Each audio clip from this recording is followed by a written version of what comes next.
Welcome, my dear students. Welcome to Roots Edu. My name is Jamshedur Rahman Jihad. Basically, I am a chemistry mentor. I have taught already 15,000 plus students for more than 6 years now. ওকে, তো আমাদের আজকের ক্লাসের নাম হচ্ছে qualitative chemistry, যার বাংলা নাম হচ্ছে গুণগত রসায়ন। তোমরা অলরেডি জেনে গেছো কথাটা। আর এই চ্যাপ্টারটা খুবই ইম্পর্টেন্ট একটা চ্যাপ্টার, কারণ হচ্ছে কেমিস্ট্রির ফার্স্ট পেপারের সেকেন্ড অধ্যায় যাকে একদম বেসিক একটা চ্যাপ্টার বলা হয়।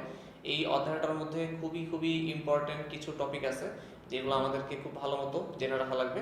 তো চলো আমরা একটু দেখে নিই যে এই চ্যাপ্টার থেকে আজকের ক্লাসে আমরা কি টপিকগুলো মেইনলি পড়বো। আচ্ছা, এই হচ্ছে আজকের ক্লাসের ইন্ডেক্স।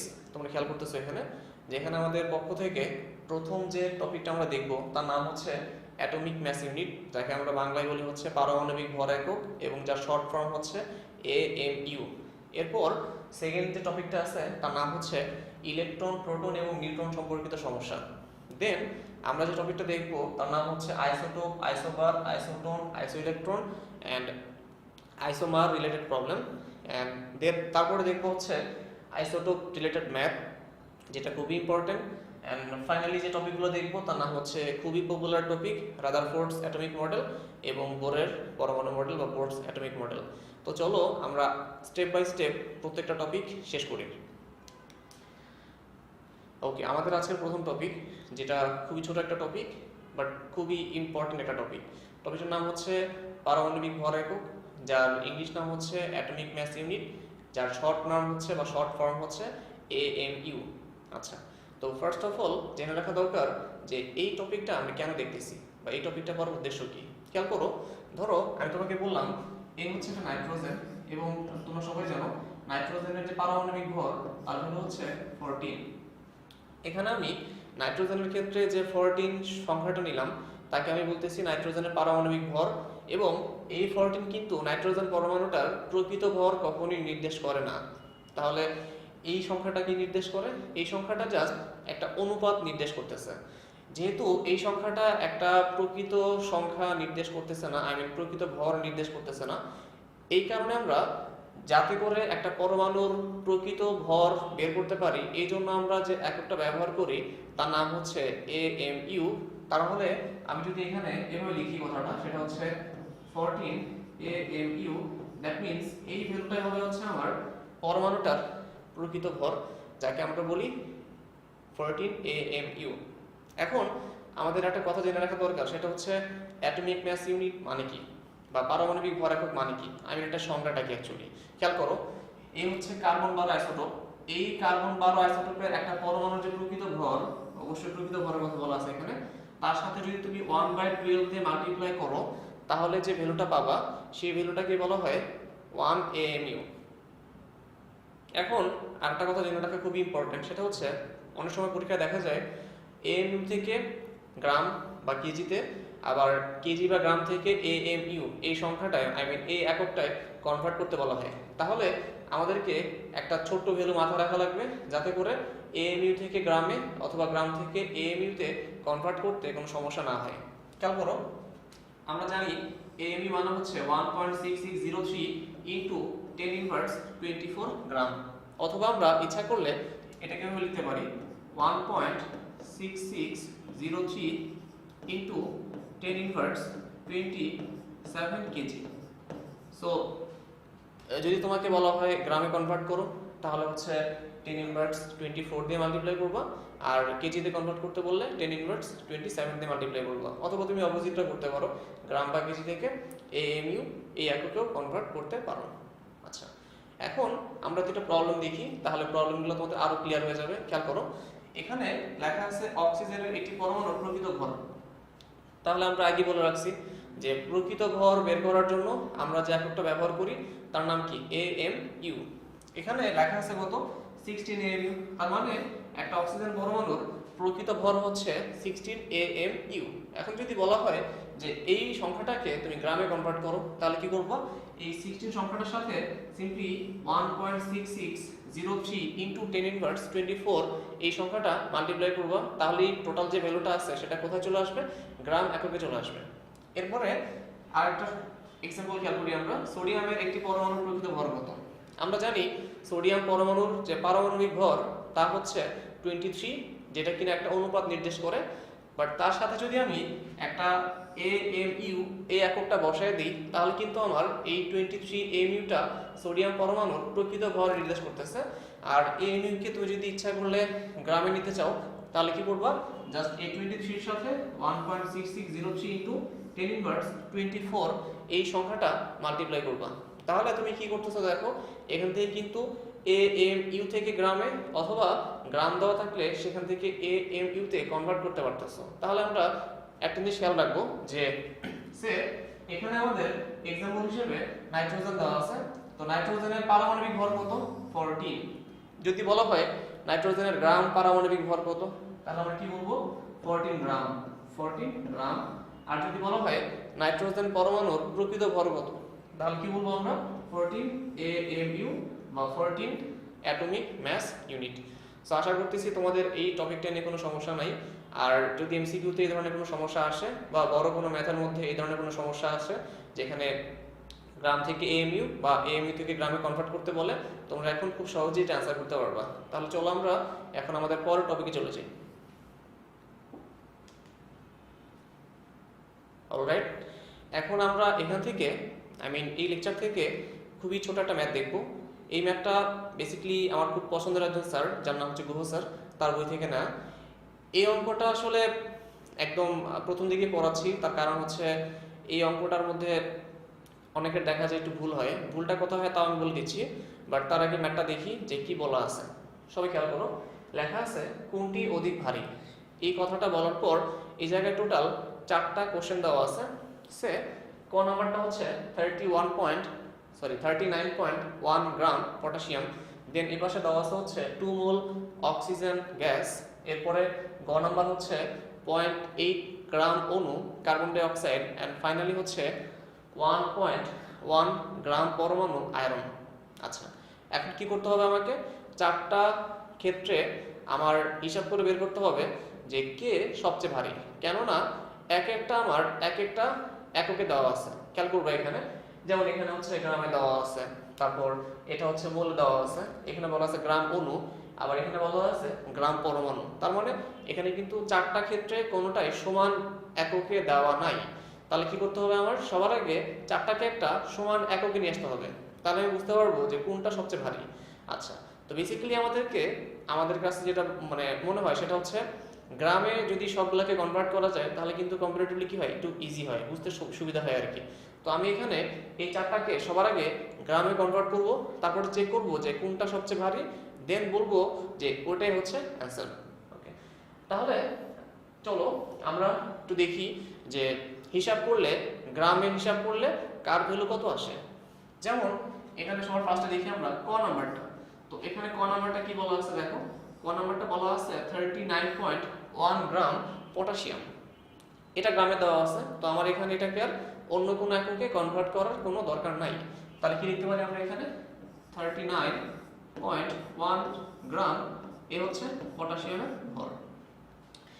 এরপর আমাদের সেকেন্ড যে কোশ্চেনটা দেওয়া আছে সেখানে বলা আছে 2 মোল অক্সিজেন গ্যাস। আমরা কি জানি, আমরা জানি অক্সিজেন গ্যাসের ক্ষেত্রে যদি আমি 1 মোল নেই তার ভর আসে 32 গ্রাম, মানে হচ্ছে 2 × 16, দ্যাট মিন্স হচ্ছে 32 এত গ্রাম আসে যদি আমি এখানে গ্রাম আণবিক ভর নিই। কিন্তু এখানে বলা আছে কত 2 মোল, তাহলে কি করতে হবে 32 × ডাবল মানে 64 গ্রাম হবে। তো এখানে কি লিখতে পারি আমরা, ক নাম্বার যে কোশ্চেন তার অ্যানসারটা হচ্ছে 64 গ্রাম সমান আসবে কি অক্সিজেন গ্যাস। এখন আমরা গ নাম্বারে আসি। গ নাম্বারে কি বলা আছে দেখো 0.8 গ্রাম অণু কার্বন ডাই অক্সাইড, এবং ঘ নাম্বারটা হচ্ছে 1.1 গ্রাম পরমাণু আয়রন। এই জিনিসটা বুঝতে অনেকের একটু সমস্যা হয়, আমি একটু ক্লিয়ার করে দিই।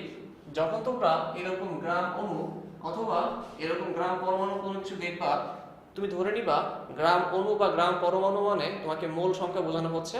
দ্যাট মিন্স তুমি এই গ্রাম অণুকে এবং গ্রাম পরমাণুকে সিম্পলি মোল ধরে কাজ করবা, এই হচ্ছে মোল ধরে কাজ করবা। আচ্ছা, সবাই তো ক্লিয়ার না? তাহলে কি বললাম, গ্রাম অণু বা গ্রাম পরমাণু বললে তাকে মোল ধরে কাজ করবা। এখানে কি বলা আছে 0.8 গ্রাম কার্বন ডাই অক্সাইড। আমরা কি জানি 1 মোল কার্বন ডাই অক্সাইডের ভর হচ্ছে 44 গ্রাম 44 গ্রাম। তাহলে এখানে যে কোশ্চেনটা বলা আছে সেখানে বলা আছে কত 0.8 গ্রাম, তাহলে কি লিখবো আমরা 44 ইনটু কত 0.8, এবং এটাকে যদি আমি হিসাব করি তাহলে ভ্যালুটা আসবে অ্যারাউন্ড 35.2 গ্রাম। সো এ হচ্ছে গ নাম্বার এবং অ্যানসারটা হচ্ছে 35.2 গ্রাম, এবং এটা কার ভর আসবে কার্বন ডাই অক্সাইডের ভর। এবং ফাইনালি বলা আছে 1.1 গ্রাম পরমাণু আয়রন। আচ্ছা, একটু আগে বললাম গ্রাম অণু বা গ্রাম পরমাণু মানে কি মোল সংখ্যা, দ্যাট মিন্স এখানে 1.1 মোল আয়রনের কথা বলা আছে। এবং আমরা জানি এই আয়রনের ক্ষেত্রে 1 মোলের যে ভর সেটা হচ্ছে 56, এবং এর সাথে কি করতে হবে 1.1 মাল্টিপ্লাই করতে হবে, তাহলে কি 1.1।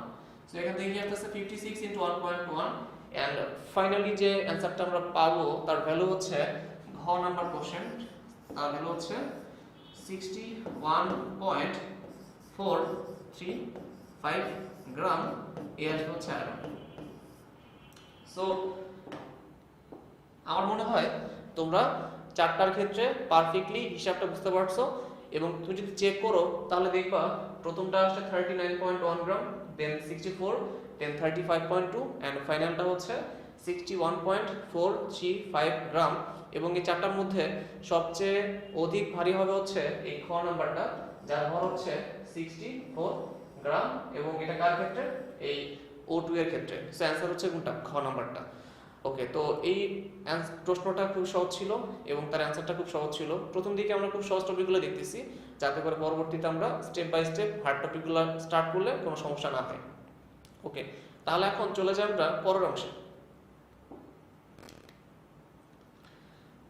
ওকে, সবাই খেয়াল করো, এখানে আজকের খুবই ইম্পর্টেন্ট একটা ম্যাথ দেওয়া আছে, এবং এই ম্যাথটা হচ্ছে আমাদের ইলেকট্রন, প্রোটন, নিউট্রন এদের সংখ্যা সম্পর্কিত সমস্যা এবং এদের ভর সম্পর্কিত সমস্যা। তাহলে আমি সবার আগে তোমাদেরকে এই সম্পর্কিত একটা সমস্যা দেখাচ্ছি। এটা দেখার পর তোমরা আরেকটা ম্যাথ করবা, যেটা জাস্ট প্র্যাকটিসের জন্য, বলতে পারো এটা হচ্ছে বাসার হোমওয়ার্কের জন্য। তো সবার আগে আমরা এই সম্পর্কিত একটা সমস্যা দেখি, দেন আমরা ওই প্র্যাকটিস প্রবলেমে চলে যাব। খেয়াল করো সবাই কি বলছে এখানে, 7 মিলিগ্রাম কার্বন যার কিনা ভর সংখ্যা 14 এবং পারমাণবিক সংখ্যা কত 6, এর উপস্থিত নিউট্রনের সংখ্যা এবং এদের ভর নির্ণয় করো। এন্ড ফাইনালি সাইড নোট দিয়ে একটা কথা বলা আছে, সেটা কি দেখো, বলা আছে ধরে নাও একটি নিউট্রনের ভর একটি হাইড্রোজেন পরমাণুর ভরের সমান। আচ্ছা, এই জন্য তোমাকে অবশ্যই একটা হাইড্রোজেন পরমাণুর যে ভর সেটা জেনে রাখা লাগবে, বা জেনে মানে মাথায় রাখা লাগবে আর কি। আচ্ছা, তাহলে আমরা একটা কাজ করি, সবার আগে আমরা দেখি যে কিভাবে আমি এখান থেকে নিউট্রনের সংখ্যা বের করতে পারবো। যেহেতু এখানে আমার অঙ্কে দুইটা পার্ট দেওয়া আছে, একটা হচ্ছে কি, একটা হচ্ছে নিউট্রনের সংখ্যা কত, আর একটা কি বলছে ভর কত। সো এই অঙ্কে দুইটা পার্ট, একটা হচ্ছে নিউট্রনের সংখ্যা এবং কি এদের ভর। আচ্ছা, সবার আগে আমরা সংখ্যা বের করব। তো এখানে একটা জিনিস খেয়াল রাখবা, এখানে কিন্তু বলা আছে 7 মিলিগ্রাম, এবং এই মিলিগ্রামটা কিন্তু একটা ভর। যখন ভর দেওয়া থাকে এবং সেখান থেকে সংখ্যা বের করতে বলা হয়, তখন আমরা যে সূত্রটার হেল্প নিব তার নাম হচ্ছে মোল সংখ্যার সূত্র। তোমরা সবাই জানো অলরেডি মোল সংখ্যার ফর্মুলা কি, মোল সংখ্যা সমান হচ্ছে W/m, এবং লেখা যায় m/na, যেখানে W মানে কি যে ভর কোশ্চেনে দেওয়া আছে, m মানে কি আণবিক ভর, আর n মানে যে সংখ্যাটা বের করতে হবে, আর na মানে কি অ্যাভোগাড্রো সংখ্যা। এখন যদি আমি সূত্রটা অ্যাপ্লাই করি তাহলে আমরা এখান থেকে খুব সহজেই সংখ্যা যে ভ্যালুটা তা বের করতে পারবো। খেয়াল করে দেখো, এখানে কি লিখতে পারি আমরা, মোল সংখ্যা সমান W/m, এবং লেখা যাবে হচ্ছে n/na। আচ্ছা, এখন দেখো কোশ্চেনে বলা আছে W মানে হচ্ছে 7 মিলিগ্রাম। আমরা কি করতে পারি, এখানে 7 মিলিগ্রাম লিখতে পারি, এবং নিচের বড় একটা হচ্ছে আণবিক ভর বা পারমাণবিক ভর। তাহলে এখানে যেহেতু কার্বন দেওয়া আছে, তাহলে আমি এখানে কার্বনের পারমাণবিক ভর ব্যবহার করব। আর যেহেতু এখানে বলা আছে কার্বনের পারমাণবিক ভর হচ্ছে কত 14, বেসিক্যালি 12 হয়, বাট এখানে কার্বনের টাইসোটোপ দেওয়া আছে যার ভর হচ্ছে 14, এই ভরটা আমরা বসাই দেব এখানে, এবং সেখানে হবে কত 14। এবং এখানে কি লেখা যাবে হচ্ছে n বাই n a, এবং এই nটা আমাকে বের করতে হবে, কারণ এই n কি আমার সংখ্যা নির্দেশ করতেছে, আর n এ মানে কি অ্যাভোগাড্রো সংখ্যা, এই হচ্ছে n a। আর তোমরা সবাই জানো অ্যাভোগাড্রো সংখ্যা মানে কত, 6.023 ইনটু 10 টু দি পাওয়ার 23 এত টি। আচ্ছা, এই সংখ্যাটা আমরা এখানে খুব সহজেই ইনপুট করতে পারি। এখন দেখো উপরে আসবে হচ্ছে n, সো এই n আমার টার্গেট রেজাল্ট। এই অঙ্কটা যদি আমি এভাবে সলভ করি তাহলে দেখা যাবে আমার একটা জায়গায় একটা প্রবলেম আছে। কি প্রবলেম দেখো, প্রবলেমটা হচ্ছে নিচে যে 14টা লিখলাম এই 14টা আছে হচ্ছে গ্রাম এককে, কিন্তু উপরে যে 7 দেওয়া আছে এই সংখ্যাটা দেওয়া আছে হচ্ছে মিলিগ্রাম এককে। তাহলে তো ডিফারেন্ট একক থাকলে তাকে আমরা ভাগ করতে পারবো না, কি করতে হবে, একই এককে নিয়ে আসা লাগবে। এই কারণে আমি এই 7কে মিলিগ্রাম থেকে গ্রামে কনভার্ট করব এবং তাকে 10^3 দিয়ে মাল্টিপ্লাই করব, এবং এটার যে রেজাল্ট তা আসবে হচ্ছে 5 ইনটু 10^4 এত মোল, এন্ড এখান থেকে লেখা যাবে n by n a, n a। তো আমার টার্গেট রেজাল্ট হচ্ছে n, তাহলে আমি এই মোল সংখ্যাটার সাথে এই n এর দিয়ে মাল্টিপ্লাই করলে কি পাবো, আমি n পেয়ে যাব। তাহলে কি লিখবো আমরা, n সমান সমান 5 ইনটু 10^4 ইনটু লেখা যাবে হচ্ছে n a, যাকে আমরা অ্যাভোগাড্রো সংখ্যা বলে নির্দেশ করতেছি। সো এই হচ্ছে আমার এই প্রথম যে পার্টটা আছে তার অ্যান্সার। যদি তুমি এই অ্যান্সারটা লিখে চলে আসো তাহলে কিন্তু কি হবে, আবার ভুল হবে। কেন, কারণ হচ্ছে আমি এখানে যে সংখ্যাটা বের করলাম এই সংখ্যাটা দিয়ে বোঝানো হচ্ছে এই জায়গায় কতটা কার্বন 14 আইসোটোপের পরমাণু বিদ্যমান, বাট তা কিন্তু আমাকে বের করতে বলা হয়নি। আমাকে এখানে বলা হয়েছে যে নিউট্রনের সংখ্যা কত। এখন দেখা লাগবে যে প্রতিটা কার্বন 14 যে আইসোটোপের পরমাণুটা আছে, প্রতিটা কার্বন 14 আইসোটোপ পরমাণুর মধ্যে কয়টা নিউট্রন আছে। তাহলে যদি একটার মধ্যে এতটা নিউট্রন থাকে তাহলে এতটা পরমাণুর মধ্যে কয়টা নিউট্রন থাকবে, তাই হচ্ছে আমার রেজাল্ট। তাহলে দেখো এখানে কার্বন 14 আইসোটোপের ক্ষেত্রে তার পারমাণবিক ভর হচ্ছে 14, সংখ্যা কত 6, তাহলে 14 থেকে 6 মাইনাস করো কত পাবা, 8 পাবা। দ্যাট মিন্স এখানে প্রত্যেকটা কার্বন 14 আইসোটোপ পরমাণুর মধ্যে কয়টা করে, এই 8টা করে কি আছে বলো, 8টা করে হচ্ছে নিউট্রন আছে। দ্যাট মিন্স এই সংখ্যাটার সাথে আমাকে আরো 8 দিয়ে মাল্টিপ্লাই করতে হবে, এবং এই 8 দিয়ে মাল্টিপ্লাই করলে আমি যে অ্যানসারটা পাবো এই অ্যানসারটাই হচ্ছে আমার পারফেক্ট অ্যানসার, এবং তাই হচ্ছে এই প্রশ্নের নিউটনের সংখ্যা। আচ্ছা, এবার একটা কথা মাথায় রাখা লাগবে, সেটা হচ্ছে সেকেন্ড যে পার্টটা বলছে আমাকে তার অ্যানসারটা কিন্তু আমাকে পারফেক্টলি বের করতে হবে।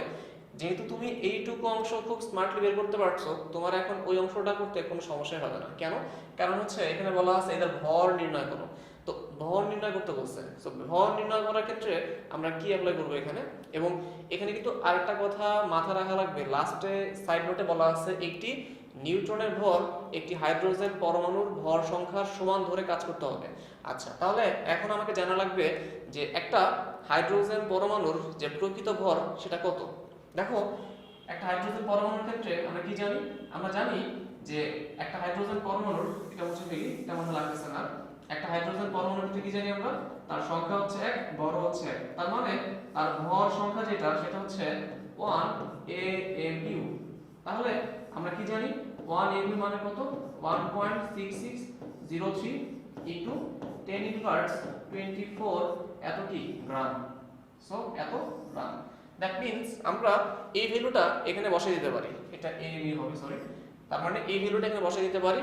তাহলে কি লেখা যাবে, ইনটু যেহেতু এতটা নিউট্রন আছে আর প্রত্যেকটা নিউট্রনের ভর কত এই সংখ্যাটার সমান, তাহলে আমি এই সংখ্যাটার সাথে এই সংখ্যাটাতে মাল্টিপ্লাই করলে কি পাবো, আমি সম্পূর্ণ নিউট্রনের ভর সংখ্যা পেয়ে যাব। তাহলে কি লিখবো আমি এখানে 1.6603 ইনটু 10^24 এত।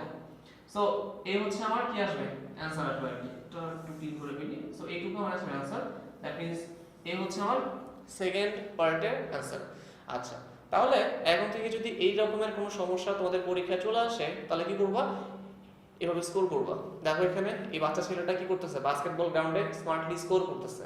তো তোমাদের যদি পরীক্ষায় এরকম কোনো মানে ম্যাথ চলে আসে তাহলে তোমরা এই ম্যাথগুলোকে স্মার্টলি হ্যান্ডেল করবা এবং একইভাবে পরীক্ষা কি করবা, মার্ক তুলবা, মানে এইভাবে স্কোর করবা।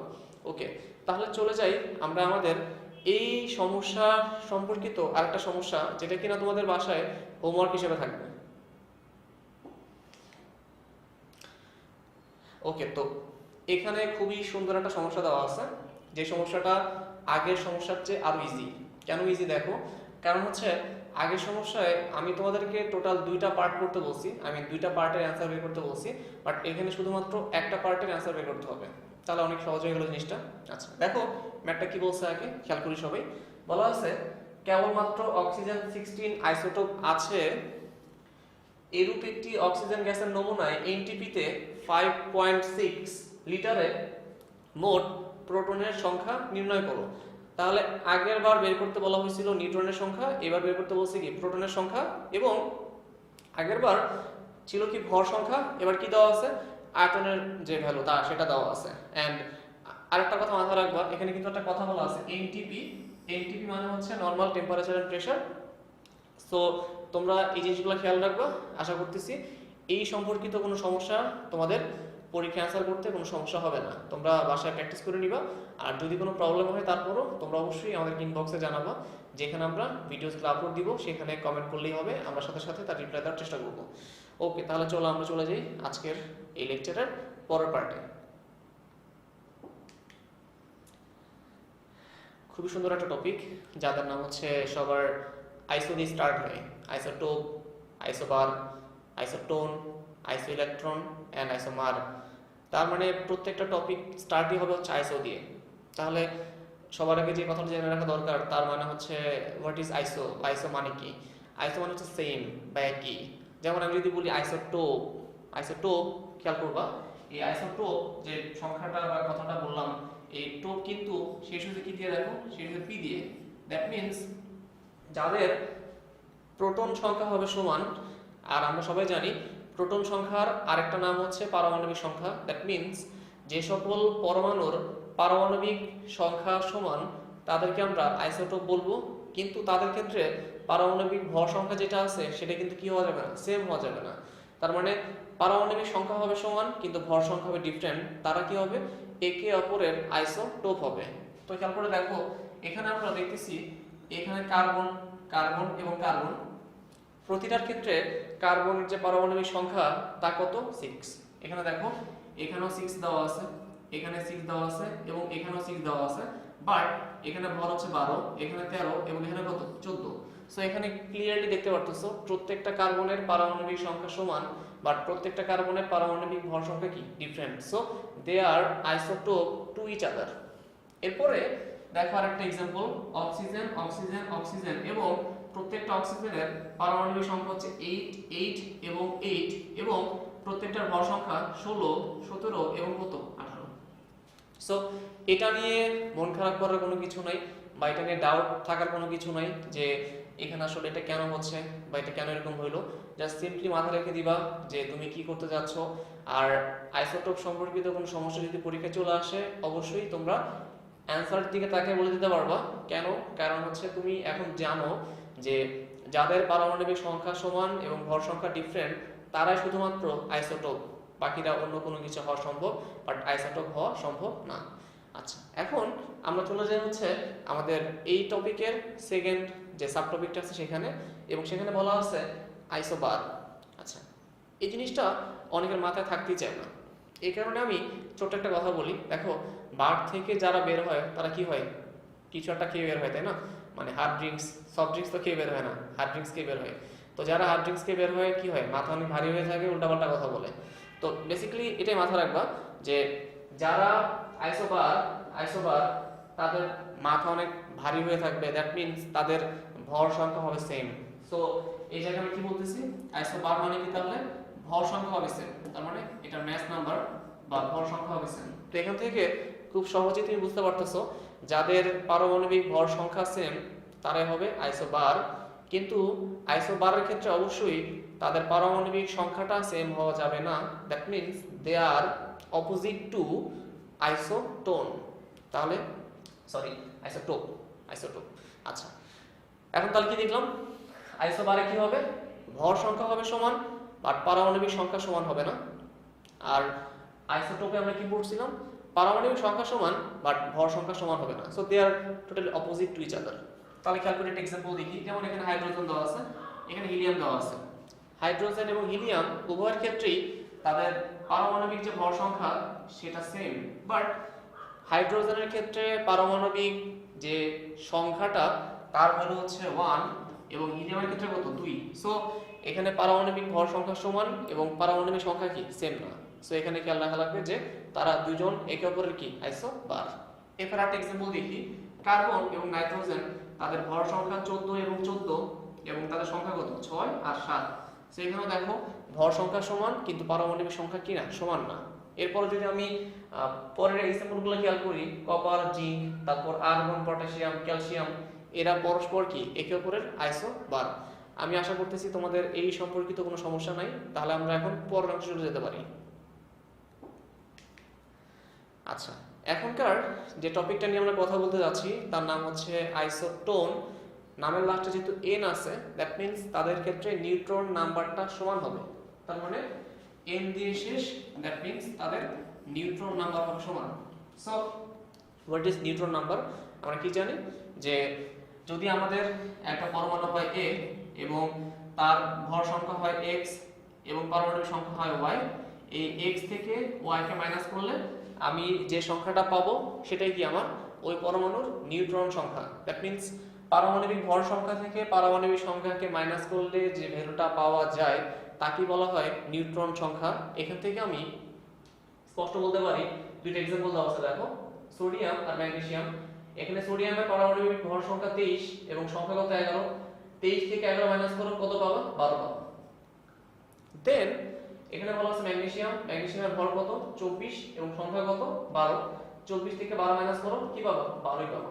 সো খেয়াল করে দেখবা উভয় ক্ষেত্রে সোডিয়াম এবং ম্যাগনেসিয়ামের ক্ষেত্রে দেখতে পাচ্ছ উভয়ের নিউট্রন সংখ্যা 12 এবং 12 আসতেছে। দ্যাট মিন্স এরা উভয়ে একে অপরের আইসোটোন। এখান থেকে আমি যদি একটু নিচে দিকে খেয়াল করি দেখো, এখানে আছে কি সিলিকন, ফসফরাস এবং সালফার, যেটা কিনা খুবই পপুলার একটা एग्जांपल। যেখানে সিলিকনের ক্ষেত্রে ভর সংখ্যা 30 এবং সংখ্যা কত 14। সো 30 থেকে 14 মাইনাস করলে কত থাকে 16। একইভাবে ফসফরাসের ভর সংখ্যা 31, সংখ্যা কত 15 এবং এখানেও মাইনাস করলে কত থাকে 16। এবং সালফারের ভর 32, সংখ্যা 16, এখানেও কত থাকে 16 থাকে। সো এখানে উভয়ের ক্ষেত্রে নিউট্রন সংখ্যাটা কত 16 এবং যেটা কিনা প্রত্যেকের ক্ষেত্রে সমান। দ্যাট মিন্স এরা প্রত্যেকেই একে অপরের কি আইসোটোন। সো আমার মনে হয় না এই সম্পর্কিত কোনো সমস্যা তোমাদের আর পরবর্তীতে থাকবে। এখন আমরা এই চ্যাপ্টারের পরের যে এই টপিকটার পরের যে অংশ সেখানে চলে যাই, তার নাম হচ্ছে আইসো ইলেকট্রন।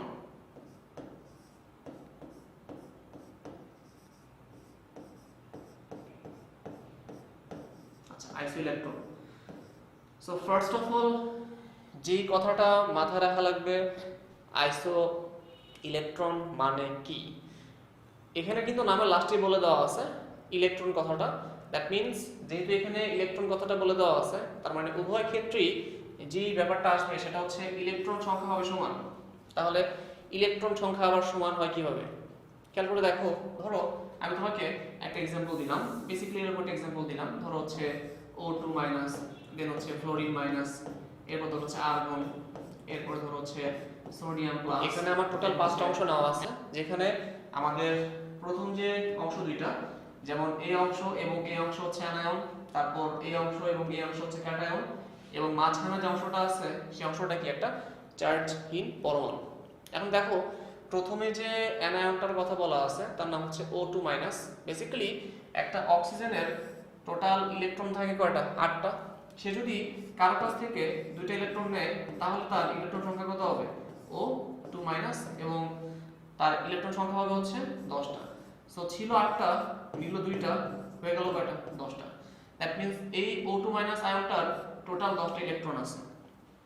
দেন F মাইনাস, F মাইনাস মানে কত? সে নিশ্চয়ই কারো কাছ থেকে একটা ইলেকট্রন ধার করে নিছে, এই কারণে তার মাথায় চার্জ একটা নেগেটিভ হয়েছে। সো এই ফ্লোরিন মাইনাসটারও 10টা ইলেকট্রন আছে। একইভাবে আর্গন, আর্গন কিন্তু একটা চার্জহীন পরমাণু যার পারমাণবিক সংখ্যা হচ্ছে 10। তাহলে তার কি আছে? টোটাল 10টা ইলেকট্রন আছে। দ্যাট মিন্স এই আর্গনেরও 10টা ইলেকট্রন আছে। এরপরে আমি যদি একটু খেয়াল করি সোডিয়াম প্লাস, যেটা কিনা একটা ক্যাটায়ন, এবং এই সোডিয়াম তার সর্বশেষ কক্ষপথ থেকে একটা ইলেকট্রন কাকে ডোনেট করে দিয়েছে এবং সেখান থেকে এসে সোডিয়াম প্লাস আয়নে কনভার্ট হয়ে গেছে, এবং সোডিয়ামের ইলেকট্রন আছে হচ্ছে 11টা, সে একটা দিয়ে দিল কাউকে এবং তার কাছে এখন ইলেকট্রন আছে কত 10টা। সো এই সোডিয়াম প্লাস আয়নের 10টা ইলেকট্রন আছে, এবং ম্যাগনেসিয়াম 2 প্লাস যার 12টা ইলেকট্রন ছিল, দুইটা কাকে ডোনেট করে দিয়েছে, তার কাছে এখন টোটাল 10টা ইলেকট্রন আছে। সো এখান থেকে তুমি স্পষ্ট দেখতে পাচ্ছ প্রত্যেকটা ক্ষেত্রে টোটাল 10 10 10 10 এবং 10 এই সংখ্যক ইলেকট্রন বিদ্যমান। দ্যাট মিন্স এরা প্রত্যেকের কি আইসো ইলেকট্রন। সো আমি আশা করছি এই অংশটা নিয়ে তোমাদের মধ্যে আর কোনো ধরনের কোনো সমস্যা থাকলো না। আচ্ছা, এখন আমরা ফাইনালি যে টপিকটা দেখব তার নাম হচ্ছে আইসোমার। তো টপিকটা কি বললাম? আইসোমার।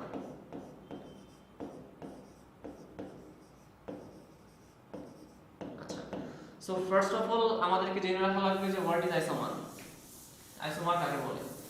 আচ্ছা, এতক্ষণ আমরা দেখলাম পারমাণবিক সংখ্যা সমান থাকলে ভর সংখ্যা চেঞ্জ হয়, ভর সমান থাকলে সংখ্যা চেঞ্জ হয়, তারপর নিউট্রনের ক্ষেত্রে আবার নিউট্রন সংখ্যা সমান হয়, ইলেকট্রনের ক্ষেত্রে ইলেকট্রন সংখ্যা সমান হয়। এখন দেখতেছি হচ্ছে আইসোমার, যেখানে পারমাণবিক ভর সংখ্যা এবং পারমাণবিক সংখ্যা উভয় সেম। দ্যাট মিন্স তাদের ইলেকট্রন, প্রোটন, নিউট্রন সংখ্যা সবকিছু সমান সমান থাকতেছে, but they are called isomer. So what is isomer, এই কথাটা খুবই খুবই ইম্পর্টেন্ট একটা কথা, কারণ আইসোমার হচ্ছে বাকিগুলোর চেয়ে ডিফারেন্ট। কেন? কারণ তাদের সবকিছু সমান থাকে, বাট কোনো একটা জায়গায় কিছু চেঞ্জ থাকে, যার কারণে তাদেরকে আমরা আইসোমার বলতেছি। যেমন আমি যদি এখানে খেয়াল করি ব্রোমিন, ধরো এই হচ্ছে একটা ব্রোমিন, দেন এখানে ধরো আবার বললাম এই হচ্ছে একটা ব্রোমিন, এবং আমরা জানি ব্রোমিনের ক্ষেত্রে তাদের পারমাণবিক যে সংখ্যা সেটা হয় 35, এবং এই ব্রোমিনেরও 35। একইভাবে এই ব্রোমিনের ভর সংখ্যা 82 এবং এই ব্রোমিনেরও হচ্ছে 82। তো উভয় ব্রোমিনের ক্ষেত্রে খেয়াল করে দেখবা তাদের পারমাণবিক সংখ্যা এবং ভর সংখ্যা ভর সংখ্যা হুবহু সেম। তাহলে পার্থক্যটা কোথায়? খেয়াল করো, এই ব্রোমিন এবং এই ব্রোমিন উভয়ের মধ্যে এক জায়গায় পার্থক্য আছে, সেটা হচ্ছে এই ব্রোমিন এবং এই ব্রোমিনকে দেখলে হুবহু সেম মনে হলো তাদের যে অভ্যন্তরীণ গঠন, I mean internal structure, and 2 number point হচ্ছে তেজস্ক্রিয় ধর্ম, যাকে আমরা বলি রেডিওঅ্যাক্টিভ প্রপার্টিজ। তার মানে রেডিওঅ্যাক্টিভ প্রপার্টিজ। সো কি বললাম? অভ্যন্তরীণ গঠন, ইন্টারনাল স্ট্রাকচার এবং তেজস্ক্রিয় ধর্ম বা রেডিওঅ্যাক্টিভ প্রপার্টিজ, এদের চেঞ্জ হওয়ার কারণে কি হয়? তাদের একটাকে আরেকটা থেকে আলাদা করা সম্ভব। দ্যাট মিন্স তাদের সংখ্যা ভর উভয় সমান হলেও তাদের এই দুইটা সম্পর্কের ক্ষেত্রে বা এই দুইটা মানে ঘটনার ক্ষেত্রে পার্থক্য থাকার কারণে তাদেরকে আমরা দুইটা ডিফারেন্ট টাইপের জিনিস ধরে নিতে পারি, এবং এই কারণে তাদেরকে বলতেছি কি আমরা আইসোমার। তাহলে আমরা আইসো সম্পর্কিত সবকিছু দেখে ফেললাম, এখন আমরা এই সম্পর্কিত কিছু এমসিকিউ দেখব, তাহলে আমাদের প্রবলেমগুলো আরো ভালো ক্লিয়ার হয়ে যাবে। তাহলে চলো কিছু প্রবলেম দেখি আমরা। ওকে, এখানে তোমরা টোটাল 6টা এমসিকিউ দেখতে পাচ্ছ। বেসিক্যালি এই এমসিকিউ গুলো দেখা যায় অনেক সময় পরীক্ষা অ্যান্সার করতে একটু ঝামেলা হয়, অনেকের ভুল হয়ে যায় বা টাইম বেশি লাগে। এই ধরনের এমসিকিউ গুলো পরীক্ষা আসলে কোনো টাইম নেওয়া যাবে না, যেহেতু তোমরা অলরেডি আইসো সম্পর্কিত সবকিছু দেখে ফেলছো। এখন তোমরা এই টপিকগুলো খুব সহজেই সলভ করতে পারবা। তো মোটামুটি আমরা 6টা প্রবলেম সলভ করার জন্য 2 থেকে 3 মিনিট টাইম নেব। প্রথম টপিকটা খেয়াল করো কি বলছে। সিলিকন, ফসফরাস এবং সালফার পরস্পরের আইসোটোন, কারণ এদের নিউট্রন সংখ্যা কত? আচ্ছা, যদি একটু খেয়াল করি এখানে দেখো, সিলিকন, ফসফরাস এবং সালফার এরা কি ছিল? আইসোটোন ছিল, এবং প্রত্যেকের ক্ষেত্রে 16টা এবং 16টা করে কি ছিল? নিউট্রন ছিল। দ্যাট মিন্স এদের প্রত্যেকের যে নিউট্রন সংখ্যা হবে সেটা কত হবে? সেটা হবে হচ্ছে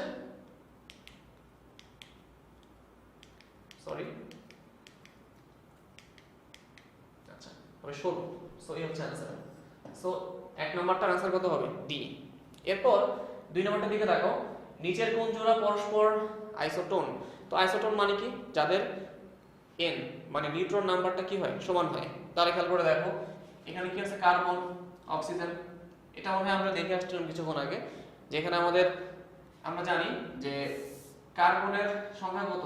6 আর অক্সিজেনের কত হয়? 8। তাহলে আইসোটোন মানে কি? তাদের নিউট্রন সংখ্যা সমান হবে এখানে 14 থেকে 6 মাইনাস করলে কত পাওয়া যায়? 8 পাওয়া যায়। আবার 16 থেকে 8 মাইনাস করলে কি পাওয়া যায়? 8 পাওয়া যায়। সো যেহেতু উভয়ের ক্ষেত্রে নিউট্রন সংখ্যাটা সমান, that means they are isotone to each other. তার মানে অ্যান্সার কি হবে এখানে? অ্যান্সার হবে ক নাম্বারটা। এই হচ্ছে আমাদের সেকেন্ড কোশ্চেনের অ্যান্সার। এরপর আমি 3 নম্বর কোশ্চেনে যাই। কি বলছো দেখো, কোনটি পরমাণুর মূল কণিকা নয়? আচ্ছা, আমরা কি জানি পরমাণুর মূল কণিকা, বা আমরা হচ্ছে পরমাণুর যে কণিকাগুলো আছে তাকে আমরা দুই ভাগে ভাগ করতে পারি। একটা হচ্ছে স্থায়ী মূল কণিকা আর একটা হচ্ছে অস্থায়ী মূল কণিকা। তো বেসিক্যালি এখানে স্থায়ী মূল কণিকাকে বলা হয়েছে যে মূল কণিকা আসলে কারা। তো মূল কণিকা কারা? ইলেকট্রন, প্রোটন এবং নিউট্রন। তাহলে এই তিনটাকে বাদ দিয়ে বাকিগুলো কি হবে না? মূল কণিকা হবে না। দ্যাট মিন্স এখানে খেয়াল করে দেখো, প্রোটন আছে, নিউট্রন আছে এবং ইলেকট্রন তিনটেই আছে, সাথে কি দেওয়া আছে? পজিট্রন। সো এটা কি না? মূল কণিকা না। এই হচ্ছে आंसर। এরপর আমি 4 নম্বর কোশ্চেনে যাই। দেখো কি বলছে, নিউট্রন থাকে না কোন পরমাণুতে? আমরা সবাই জানি যে হাইড্রোজেন হচ্ছে পর্যায় সারণীর একমাত্র পরমাণু যেখানে কোনো কি থাকে না? নিউট্রন থাকে না। আর হাইড্রোজেনের হচ্ছে কয়েকটা আইসোটোপ আছে যেখানে ন্যাচারালি 3টা আইসোটোপ পাওয়া যায়। একটা হচ্ছে হাইড্রোজেন 1, তারপর হচ্ছে হাইড্রোজেন 2, আর হচ্ছে হাইড্রোজেন 3। এবং উভয়ের ক্ষেত্রে তাদের পারমাণবিক সংখ্যা কত? 1 1 1। এবং এই যে হাইড্রোজেন, প্রথমটার নাম হাইড্রোজেন, সেকেন্ডটা ডিউটেরিয়াম এবং থার্ডটা কি? ট্রিটিয়াম। এবং এই যে হাইড্রোজেন আছে তার কিন্তু কোনো কি নেই? নিউট্রন নাই। দ্যাট মিন্স তার টোটাল নিউট্রন সংখ্যা 0। এবং এটাই হচ্ছে आंसर। তাহলে একটু খেয়াল করি আমরা, ডিউটেরিয়াম অ্যান্সার হবে না, হাইড্রোজেন এবং ট্রিটিয়াম এন্ড ফাইনালি নান, এটা आंसर হবে না, এটাও হবে না, এটাও হবে না। সো এই হাইড্রোজেনই হচ্ছে आंसर। 5 নম্বর কোশ্চেন, কোন প্রকারের তেজস্ক্রিয় কণার গতি আলোর গতির সমান? এটা আমরা 19 থেকে পড়ে আসতেছি। এটা কি? গামা রে। সো এই হচ্ছে গামা রে, যার গতি প্রায় আলোর গতির সমান। এন্ড ফাইনাল টপিক বা ফাইনাল কোশ্চেনটা হচ্ছে sodium plus, oxygen 2 minus, fluorine minus, C4 minus আয়নগুলির মধ্যে কি ধরনের মিল আছে? আমরা অলরেডি কিছুক্ষণ আগে দেখে আসছি, যাদের মাথায় চার্জ থাকে তাদের মধ্যে আইসো ইলেকট্রন এরকম একটা সম্পর্ক হওয়ার কথা থাকে, যেখানে আমরা দেখব যে সোডিয়াম প্লাস আয়ন ইলেকট্রন কয়টা? 10টা, O2 মাইনাস 10টা ইলেকট্রন, F মাইনাস 10টা ইলেকট্রন এবং C4 মাইনাস 10টা ইলেকট্রন। সো এখানে উভয়ের ক্ষেত্রে 10টা করে ইলেকট্রন আছে। দ্যাট মিন্স তারা একটা আরেকটা কি হবে? আইসো ইলেকট্রন হবে। এবং এখানে লেখা আছে প্রোটনের সংখ্যা সমান, যেটা आंसर হবে না, ইলেকট্রনের সংখ্যা সমান, এটা হবে आंसर। সো তোমরা এখন দেখলাম যে কিভাবে খুব সহজেই এই ধরনের সমস্যাগুলোকে সলভ করা যায়। এখন আমরা মনে করতেছি এই সম্পর্কিত কোনো সমস্যা তোমাদের আর থাকবে না। তাহলে চলো আমরা পরের অংশে চলে যাই। ওকে, এই সমস্যাটা হচ্ছে বেসিক্যালি আইসোটোপ সম্পর্কিত সমস্যা, খুবই খুবই ইম্পর্টেন্ট একটা সমস্যা। তো চলো দেখি আমরা কি বলছে সমস্যাটার মধ্যে। সাধারণ হাইড্রোজেনে দুটি আইসোটোপ হাইড্রোজেন 1 এবং হাইড্রোজেন 2 বিদ্যমান বা বর্তমান। সাধারণ হাইড্রোজেনের পারমাণবিক যে ভর সংখ্যা তার ভ্যালু হচ্ছে 1.008 হলে মৌলতে হাইড্রোজেন 1 এবং হাইড্রোজেন 2 এই দুইটার শতকরা যে পরিমাণ সেটা কত হবে?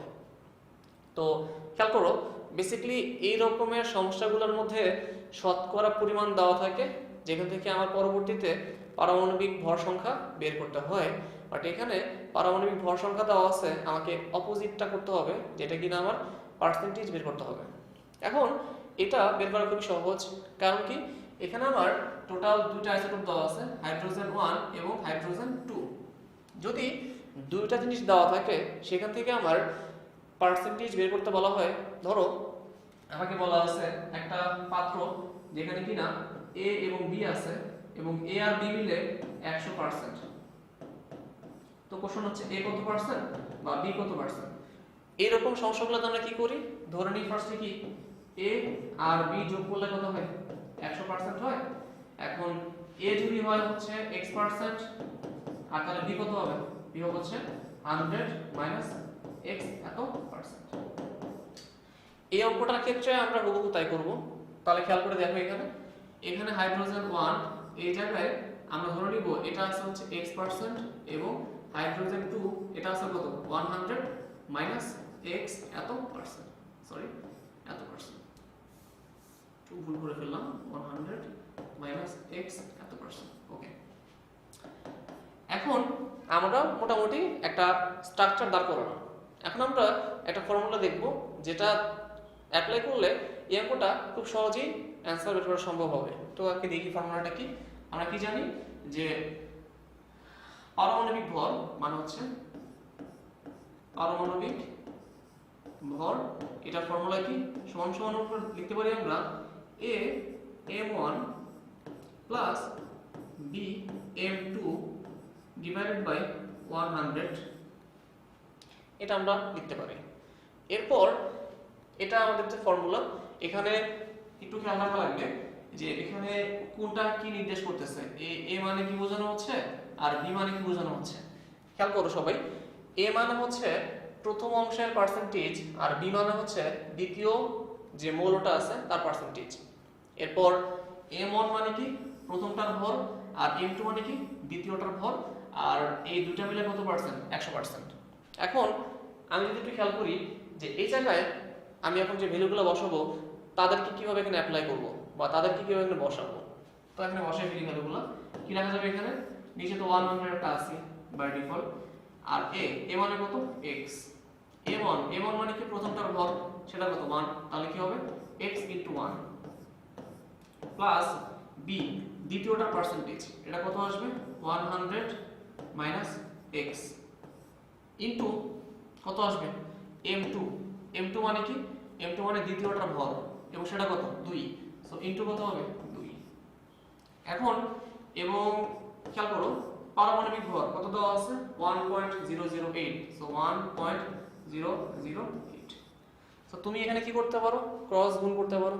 ক্রস গুণ করলে কি হবে 1.008 ইনটু 100, দ্যাট মিন্স 100.8, এখানে আসবে হচ্ছে x প্লাস 200 মাইনাস 2x। এটাকে সলভ করো, সলভ করলে আসবে হচ্ছে अराउंड x সমান সমান 99.2 এত পার্সেন্ট। সো এখান থেকে তুমি স্পষ্ট বুঝতে পারতেছো যে x এর ভ্যালু আসছে 99.2%, দ্যাট মিন্স এই যে হাইড্রোজেন 1 তার পার্সেন্টেজ হচ্ছে 99.2%। সো এটা কত 99.2%, আর এটা কত, এটা হচ্ছে 100 মাইনাস x মানে 100 মাইনাস 99.2, দ্যাট মিন্স 0.8%। সো আমি মনে করতেছি যে এই অঙ্কটা খুব সহজে আমরা করে ফেললাম। তাহলে তোমরা যদি পরীক্ষায় এরকম কোনো ম্যাথ ফেস করো এভাবে কি করবা, খুব শর্টকাটে সলভ করে ফেলবা। আর এই অঙ্কগুলো আসলে কি করা যাবে না, কোনো ভুল করা যাবে না, কারণ খুব সহজ অঙ্ক এগুলো। তো এখন থেকে পরীক্ষায় এই টাইপের যে কোনো সমস্যা তোমরা খুব ইজিলি সলভ করতে পারবে বলে আমি আশা করতেছি। তাহলে চলো আমরা এখন আমাদের আজকের পরের টপিকে চলে যাই। এখন দেখো আমরা যে টপিকটা নিয়ে এখন কথা বলবো সেই টপিকটা হচ্ছে পার্সোনালি আমার খুব পছন্দের একটা টপিক, যেটাকে আমরা পারমাণবিক মডেল বা পরমাণুর মডেল নামে চিনি। সো এই টপিকটা মনে হয় কমার্স আর্টস যারা পড়তেছে, এই সাইড নিয়ে যারা পড়তেছে তারাও জানে যে অ্যাটমিক মডেলটা কি, কারণ তোমরা ক্লাস 6, 7, 8, 9, 10, ইভেন 11, এখন 12 পড়তেছো, তো সবার মোটামুটি একটা ভালো আইডিয়া আছে যে আসলে মডেল মানে কি হতে পারে। সো এই টপিকটা দেখতে দেখতে সবাই খুব অভ্যস্ত, পার্সোনালি আমি নিজেও। এখন এই পরমাণু যে মডেল আছে তোমাদের বইয়ের মধ্যে কয়েকটা মডেল দেওয়া আছে, বাট এখানকার মডেলগুলোর মধ্যে সবচেয়ে পপুলার যে দুটো মডেল, একটা হচ্ছে রাদারফোর্ডস অ্যাটমিক মডেল এবং আরেকটা হচ্ছে বোরের পরমাণু মডেল। এই দুইটা মডেল নিয়ে আমরা এখন কথা বলবো। তাহলে চলো আমরা স্টার্ট করি রাদারফোর্ডের পরমাণু মডেল দিয়ে। রাদারফোর্ডের পরমাণু মডেলকে পরমাণু মডেলের অন্যতম একটা বিশেষ আকর্ষণীয় মডেল হিসেবে ধরে নেওয়া হয়। তার একটা কারণ আছে অবশ্য, তার কারণটা হচ্ছে রাদারফোর্ডের মডেলের মাধ্যমে অনেকগুলা ভুল ধারণা বের হয়ে আসে, যেটা পরবর্তীতে স্টেপ বাই স্টেপ সলভ করা হয়। এখন এই মডেলটার যে ইনভেন্টর বা আবিষ্কারক তার নাম হচ্ছে স্যার আর্নেস্ট রাদারফোর্ড। তোমরা এই পাশে তার ছবি দেখতে পাচ্ছ, যিনি কিনা এই মডেলের আবিষ্কারক বা প্রবর্তক। এবং আরেকটা কথা জেনে রাখা খুবই ইম্পর্টেন্ট, এই মডেল থেকে একটা বিশেষ জিনিস আবিষ্কার করা হয় যার নাম হচ্ছে নিউক্লিয়াস। তার মানে এই নিউক্লিয়াসের যে আবিষ্কারক তার নাম কি, অবশ্যই স্যার আর্নেস্ট রাদারফোর্ড। এবং এই মডেলটার একটা বিশেষ নাম আছে যেটা তোমরা সবাই জানো, তার নাম হচ্ছে আলফা পার্টিকেল স্ক্যাটারিং এক্সপেরিমেন্ট, যাকে বলা হয় আলফা কণা বিচ্ছুরণ পরীক্ষা। আর এই মানে এক্সপেরিমেন্টটা করার পর উনি যখন মডেলটা দেয় তখন যে এক্সপেরিমেন্টটা করেন তার নাম হচ্ছে আলফা কণা বিচ্ছুরণ পরীক্ষা, এবং ওই এক্সপেরিমেন্টটার উপর বেস করে যে মডেলটা উনি দেন তার নাম দেন হচ্ছে সৌর মডেল, যাকে আমরা সোলার সিস্টেম মডেল নামেও চিনি। সো বেসিক্যালি এইখানে আলফা কণার একটা বিশেষ বৈশিষ্ট্য আছে, একটা বিশেষ গুরুত্ব আছে, যার মাধ্যমে কি করা হয়, এই নিউক্লিয়াসটা আবিষ্কার করা হয়। তাহলে চলো আমরা দেখে নিই যে এই যে তার মডেলটা, এই মডেলটা কিভাবে আসলো এবং কারা কারা হেল্প করছে মডেলটা আবিষ্কার করার ক্ষেত্রে, এবং এই মডেলটার জন্য যে এক্সপেরিমেন্টটা ব্যবহার করা হয় যাকে আমরা আলফা পার্টিকেল স্ক্যাটারিং এক্সপেরিমেন্টটা বলি, এই এক্সপেরিমেন্টটা পারফেক্টলি করার ক্ষেত্রে কোন কণা হেল্প করছে। আচ্ছা, এখন খেয়াল করে দেখো কি লেখা আছে এখানে। জার্মান বিজ্ঞানী গোল্ডস্টাইন 1886 কর্তৃক প্রোটন আবিষ্কার। তার মানে জার্মান বিজ্ঞানী গোল্ডস্টাইন কি করছেন, উনি 1886 সালে প্রোটন আবিষ্কার করে গেছেন। এরপর স্যার জে থমসন 1897 সালে কি করছেন, ইলেকট্রন আবিষ্কার করে গেছেন। সো বেসিক্যালি যখন প্রোটন আর ইলেকট্রন আবিষ্কার করা হয়ে যায় তখন স্যার আর্নেস্ট রাদারফোর্ড অনেক সাহস পান, যার উপর বেস করে উনি পরবর্তীতে এরকম একটা মডেল নিয়ে কাজ শুরু করেন, যার সাফল্য হিসেবে উনি এই মডেলটা পরবর্তীতে আমাদের জন্য দিয়ে যান। আর এই মডেলটা আবিষ্কার করা হয় 1911 এইরকম একটা টাইম, 1911 এরকম একটা সময়ে এই মডেলটা প্রস্তাবনা করা হয়। আর এই মডেলটার একটা বিশেষ বৈশিষ্ট্য হচ্ছে এই মডেলটার মাধ্যমে উনি একটা বিশেষ জিনিস আবিষ্কার করে যান যার নাম হচ্ছে নিউক্লিয়াস। দ্যাট মিনস এই হচ্ছে নিউক্লিয়াস, যিনি এই নিউক্লিয়াসটা আবিষ্কার করে দিয়ে যান। এরপরে যদি আমরা খেয়াল করি, এই নিউক্লিয়াসটা আবিষ্কার করার ক্ষেত্রে উনি একটা পরীক্ষা করে গেছেন যাকে আমরা আলফা কণা বিচ্ছুরণ পরীক্ষা নামে চিনি। আর আলফা কণা মানে কি? আলফা কণা মানে হচ্ছে, ধরো এই হচ্ছে একটা হিলিয়াম পরমাণু যার সংখ্যা 2, ভর কত 4। এই হিলিয়াম থেকে যদি আমি দুইটা ইলেকট্রনকে ছেড়ে দিই তাহলে কি হবে? তাহলে আমরা এই হিলিয়াম থেকে পাবো হচ্ছে হিলিয়াম 2+ আয়ন, কারণ হিলিয়ামের এখন আর কোনো ইলেকট্রন নাই, দুইটা ইলেকট্রন ছিল সে কাউকে দিয়ে দিছে, এবং তার সংখ্যা হচ্ছে 2, ভর কত 4। আর এই হিলিয়াম 2+ আয়নটা কি বলা হয়, বেসিক্যালি আলফা কণা বা আলফা পার্টিকেল। সো যদি কখন কোশ্চেন করা হয় আলফা কণার চার্জ কি রকম, অ্যানসার কি হবে? ধনাত্মক চার্জ। আর যদি কোশ্চেন করা হয় আলফা কণার ভর কত, অ্যানসার কত হবে? 4। আর আলফা মানে কি? মানে হচ্ছে হিলিয়াম, ডি ধনাত্মক আয়ন। সো এরকম কোশ্চেন পরীক্ষা এমসিকিউতে আসতে পারে, তোমরা সবসময় অ্যালার্ট থাকবা যাতে করে এরকম সমস্যাগুলো সমাধান করতে কোনো সমস্যা তোমাদের পরবর্তীতে না হয়। এখন আমি একটু চলে যাচ্ছি এই মডেলের পরবর্তী অংশে, যেটা কিনা খুবই সুন্দর একটা অংশ, যেখানে বলা আছে কি দেখো, যে কেন আমি এখানে বা উনি যখন এক্সপেরিমেন্টটা করেন সেখানে উনি স্বর্ণের পরমাণু বা গোল্ড পরমাণুকে সিলেক্ট করেন।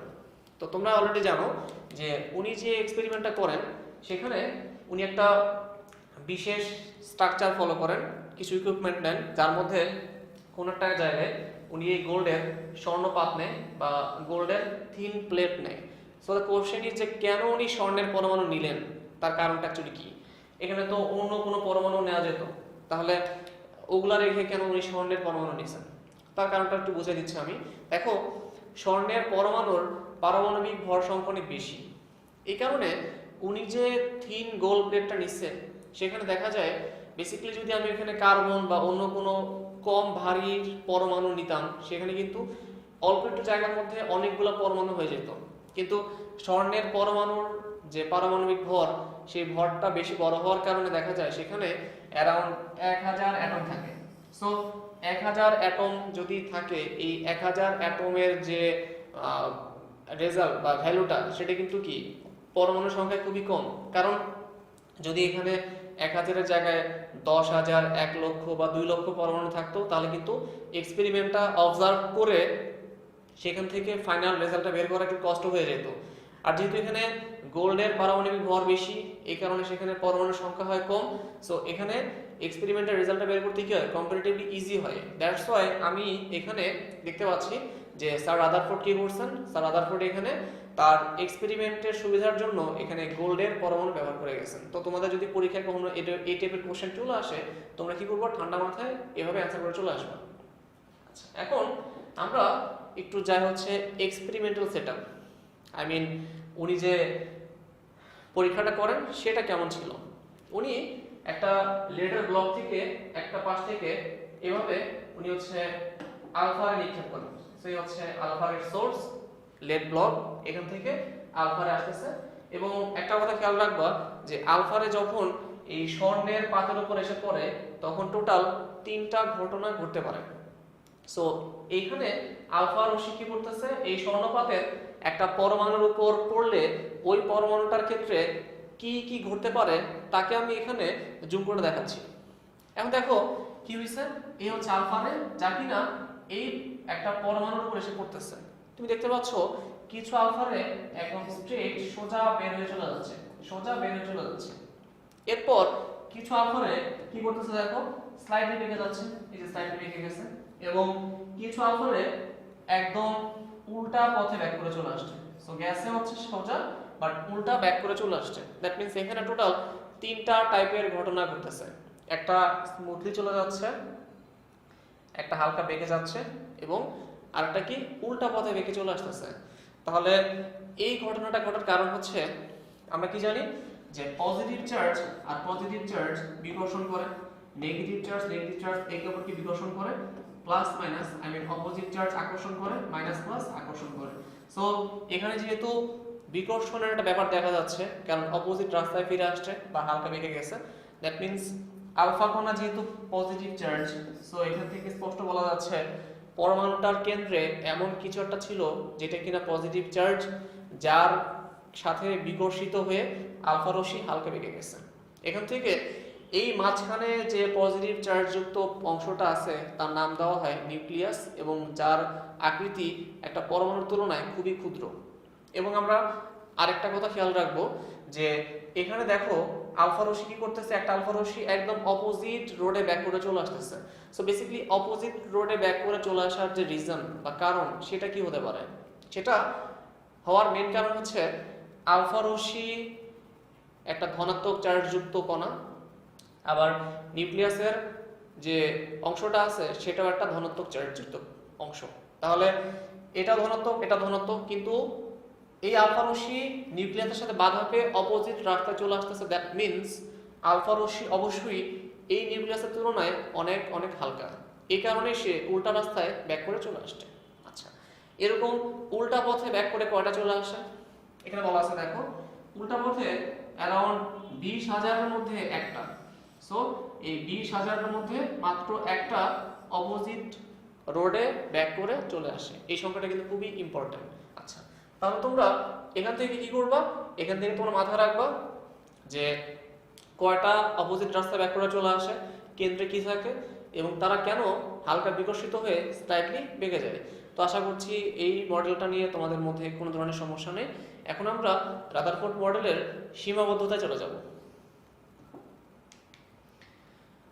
ওকে, তো সীমাবদ্ধতাকে বলা হয় রাদারফোর্ড মডেলের একদম কোর পার্ট। কারণ হচ্ছে তুমি যদি সীমাবদ্ধতা ভালো মতো জানতে পারো তাহলে তুমি বুঝতে পারবা যে অ্যাকচুয়ালি এই মডেলটার মধ্যে কি কি বলা হয়েছে এবং রাদারফোর্ডের মডেলটার মধ্যে কি কি ফল্ট ছিল বা লিমিটেশনস ছিল বা ড্রব্যাকস ছিল। আচ্ছা, তাহলে আমরা খেয়াল করি আমাদের আজকের প্রথম টপিক বা প্রথম সীমাবদ্ধতা, যার নাম হচ্ছে ক্লাসিক্যাল মেকানিক্স। আচ্ছা, হোয়াট ইজ ক্লাসিক্যাল মেকানিক্স? তোমরা তোমাদের যে হায়ার ম্যাথ বইটা আছে সেখানে সেকেন্ড পেপারে দেখবা বলবিদ্যা নামে একটা অংশ আছে, যেখানে গতিবিদ্যা এবং স্থিতিবিদ্যা নামে দুইটা অংশ দেওয়া আছে। সো আমরা এখানে যে টপিকটা দেখতেছি তার নাম হচ্ছে ক্লাসিক্যাল মেকানিক্স, যেটা তোমরা পড়তেছো এখন সাধারণ গতিবিদ্যা। আর এখনকার রিসেন্ট যে পারমাণবিক মডেলগুলো আছে তুমি যদি সেখানে খেয়াল করো, যেমন হচ্ছে ডি ব্রগলির তরঙ্গ বলবিদ্যা মডেল, এরপরে হচ্ছে স্ক্রোডিঞ্জার ওয়েভ ইকুয়েশন যদি খেয়াল করো তুমি তাহলে দেখবা যে পরমাণুর মধ্যে যে ইলেকট্রনগুলো থাকে তারা যখন মুভ করে সেখানে কিন্তু ইলেকট্রনগুলো সাধারণ গতিবিদ্যা মেনে চলে না, তারা বরং ওয়েভ মেকানিক্স বা তরঙ্গ বলবিদ্যা মেনে চলে। যেহেতু আধুনিক পরমাণু মডেলের মধ্যে বলা আছে ইলেকট্রন যখন একটা পরমাণুকে কেন্দ্র করে ঘুরতে থাকে তখন তারা তরঙ্গ বলবিদ্যা বা ওয়েভ মেকানিক্স মেনটেন করে চলতেছে। সো রাদারফোর্ড স্যার যে কথাটা বলে গেছিলেন ক্লাসিক্যাল মেকানিক্স মেনে চলে পরমাণু মডেলের ক্ষেত্রে, সেটা কিনা কোনো পারফেক্ট ডিসিশন না। আচ্ছা, এরপরে দেখো লেখা আছে গ্রহগুলো চার্জিং। তোমরা সবাই জানো রাদারফোর্ড মডেলকে সোলার সিস্টেম মডেলও বলা হয়, এবং কি হয় সেখানে সূর্যকে কেন্দ্র করে এরকম গ্রহগুলা বা উপগ্রহগুলা কি করে মুভ করে তাকে কেন্দ্র করে। এখন আমরা কি জানি যে এই যদি একটা পরমাণু নিউক্লিয়াস হয় আর যদি একটা ইলেকট্রন হয়, ইলেকট্রনটা নিউক্লিয়াসকে কেন্দ্র করে কন্টিনিউয়াসলি ঘুরতেছে। একইভাবে সৌরজগৎকে কেন্দ্র করেও তার গ্রহগুলা বা উপগ্রহগুলা কি করতেছে, বারবার মুভ করতেছে। এই কারণে তার পারমাণবিক মডেলকে কি করা হয়, সৌর মডেল নামে অভিহিত করা হয়। বাট খেয়াল করে দেখবা সৌরজগতের মধ্যে যে গ্রহ উপগ্রহগুলো আছে তাদের মধ্যে কিন্তু এটা প্লাস এটা মাইনাস বা এটা মাইনাস এটা প্লাস এরকম কোনো কিছু হওয়া সম্ভব না। বাট পরমাণুর ক্ষেত্রে যদি এটা একটা পরমাণু হয়, এই পরমাণুর মধ্যে তুমি খেয়াল করে দেখবা তার বাহিরের যে অংশটা থাকে সেখানে যদি আমি বলি ইলেকট্রন আছে, ইলেকট্রনের চার্জ নেগেটিভ বাট কিন্তু থাকে কি পজিটিভ। সো এখানে কিন্তু পজিটিভ এবং নেগেটিভ এই দুইটা অংশের একটা ব্যাপার আছে যেটা কিনা সৌরজগতের মধ্যে নাই। তো যেখানে একটা চার্জ যুক্ত আর চার্জহীন দুইটা বিষয়ের মধ্যে তুলনা করা হচ্ছে, সেটা কিনা কোনো সঠিক সিদ্ধান্ত হতে পারে না। এটা রাদারফোর্ড মডেলের অন্যতম একটা বিশেষ সীমাবদ্ধতা, এটা অবশ্যই সবার মাথায় রেখে দিবা। দেন খেয়াল করো গ্রহগুলোর আকার ভিন্ন। এখানে দেখো একটা নিউক্লিয়াসকে কেন্দ্র করে ইলেকট্রনগুলো বারবার ঘুরতেছে এবং এখানে কিন্তু প্রত্যেকটা ইলেকট্রনের সাইজ কিন্তু কি সেম। বাট এই জায়গায় তুমি যদি খেয়াল করে দেখো গ্রহগুলা বা উপগ্রহগুলো যেগুলো আছে তাদের কিন্তু এক একটার সাইজ এক এক রকম। পৃথিবী, চন্দ্র বা বৃহস্পতি এদের কিন্তু সাইজ কিনা সেম না। সো ডিফারেন্ট সাইজের জিনিসের সাথে সেম সাইজের জিনিসের কম্পেয়ার করাটা কিনা কোনো সঠিক সিদ্ধান্ত হতে পারে না, এবং এই অংশটাও রাদারফোর্ড মডেলের আরেকটা বিশেষ সীমাবদ্ধতা। দেন কি বলা আছে, মহাকর্ষ বল। এই মহাকর্ষের মধ্যে, মহাকাশের মধ্যে বা সৌরজগতের মধ্যে একটা গ্রহ বা একটা উপগ্রহ, তারপর হচ্ছে একটা গ্রহ এদের মধ্যে যে ধরনের ফোর্স কাজ করে তাকে আমরা বলি মহাকর্ষ বল। কিন্তু এই একটা পরমাণু মডেলের মধ্যে ইলেকট্রনের সাথে নিউক্লিয়াসের মধ্যে অবস্থিত প্রোটন যারা আছে তাদের যে আকর্ষণ বল কাজ করে সেটা কিন্তু একটা কুলম্বস ল কাজ করে বা কুলম্বিক বল কাজ করে। সো এক জায়গায় মহাকর্ষ বল আর এক জায়গায় কুলম্বিক বল কাজ করতেছে। So they are totally different to each other. So this not possible actually. So this one of the main limitations for Rutherford's atomic model, যেটা তোমরা অবশ্যই মাথায় রেখে দিবা। দেন পরের টপিকটা কি দেখো, ম্যাক্সওয়েলস ইলেকট্রোম্যাগনেটিক থিওরি বা যাকে বলা হয় আমাদের ম্যাক্সওয়েলস ম্যাগনেটিক ওয়েভ ইকুয়েশন, ম্যাক্সওয়েলের তড়িৎ চৌম্বকীয় তত্ত্বের সমীকরণ। এখানে কি বলা আছে দেখো, এখানে বলা আছে যদি কোনো একটা আধান একটা বৃত্তাকার কক্ষপথে ক্রমান্বয়ে ঘূর্ণায়মান অবস্থায় থাকে, সে এভাবে ঘুরতে ঘুরতে কোনো একটা সময় কেন্দ্রে চলে আসবে। সে কেন্দ্রে পতিত হবে। যদি আমি এই থিওরিটা কল্পনা করি, ইলেকট্রনে কিন্তু কি করতেছে, একটা বৃত্তাকার কক্ষপথে কন্টিনিউয়াসলি ঘুরতেছে এবং সে ঘুরতে ঘুরতে ঘুরতে ঘুরতে কোনো একটা সময় নিউক্লিয়াসের কেন্দ্রে পতিত হবে, এবং সেখান থেকে আমরা বলতে পারবো যে কোনো পরমাণু ধ্বংস হয়ে যেতে পারে। সেটা কিন্তু হয় না। সেটা কেন হয় না তার কোনো ব্যাখ্যা রাদারফোর্ড দিয়ে যেতে পারেনি, এবং এটা হচ্ছে রাদারফোর্ড মডেলের অন্যতম বিশেষ এবং খুবই বড় একটা লিমিটেশনস। এটা সবাই মাথায় রাখবা। দেন স্পেকট্রাম বা বর্ণালী, সবাই জানো যে বর্ণালী সম্পর্কে রাদারফোর্ড মডেলে খুব বেশি কিছু বলা নেই। অ্যান্ড ফাইনালি হচ্ছে কক্ষপথের আকার এবং একাধিক ইলেকট্রনের ঘূর্ণন। সো বেসিক্যালি এই হচ্ছে যদি একটা পরমাণু হয়, এই পরমাণুর ক্ষেত্রে তার কক্ষপথের যে আকার সেটা কেমন হতে পারে, বা যদি আমি এখানে আরো কক্ষপথ নেই তাদের আকার কেমন হতে পারে, আর হচ্ছে এখানে একটা ইলেকট্রনের কথা বলা আছে, বা যদি আমি এখানে হচ্ছে 2টা 3টা 4 5 7 8 9 10 এত বেশি সংখ্যক ইলেকট্রন নিয়ে কাজ করি, ওই পরমাণুগুলোর ক্ষেত্রে সেই ইলেকট্রনগুলোর ঘূর্ণন কেমন হতে পারে সেটা নিয়ে কিন্তু রাদারফোর্ড মডেলের মধ্যে তেমন কোনো কিছুই বলা নাই। সো এই দুইটা জিনিসও কিন্তু রাদারফোর্ড মডেলের মধ্যে অন্যতম বড় দুইটা সীমাবদ্ধতা। সো বেসিক্যালি এখানে টোটাল 8টা সীমাবদ্ধতা দেওয়া আছে আমার পক্ষ থেকে। তোমরা সবাই এই সীমাবদ্ধতাগুলো দেখে নিবা। আশা করতেছি এগুলো পড়লে তোমাদের পরীক্ষায় আর অ্যান্সার করতে কোনো সমস্যা হবে না, এবং এই ফিগার দেখে দেখে তুমি মাথা নিয়ে মানে ক্যাচ করতে পারবা যে কি কি সীমাবদ্ধতা অ্যাকচুয়ালি রাদারফোর্ড মডেলে ছিল, এবং এটা কিভাবে পরবর্তীতে সলভ করা যায় তা আমরা শিখব স্টেপ বাই স্টেপ। যার প্রথম সলভ আসবে হচ্ছে বোরের মডেল থেকে, এবং পরবর্তীতে আরও কিছু ইকুয়েশনস আছে যেখান থেকে আমরা দেখবো যে আস্তে আস্তে লিমিটেশনসগুলো একটার পর একটা সলভ হওয়া স্টার্ট করে দিছে। তো আমরা এখন চলে যাচ্ছি রাদারফোর্ড মডেলের পরের অংশে, যেটা এই মডেলের একদম কোর পার্ট।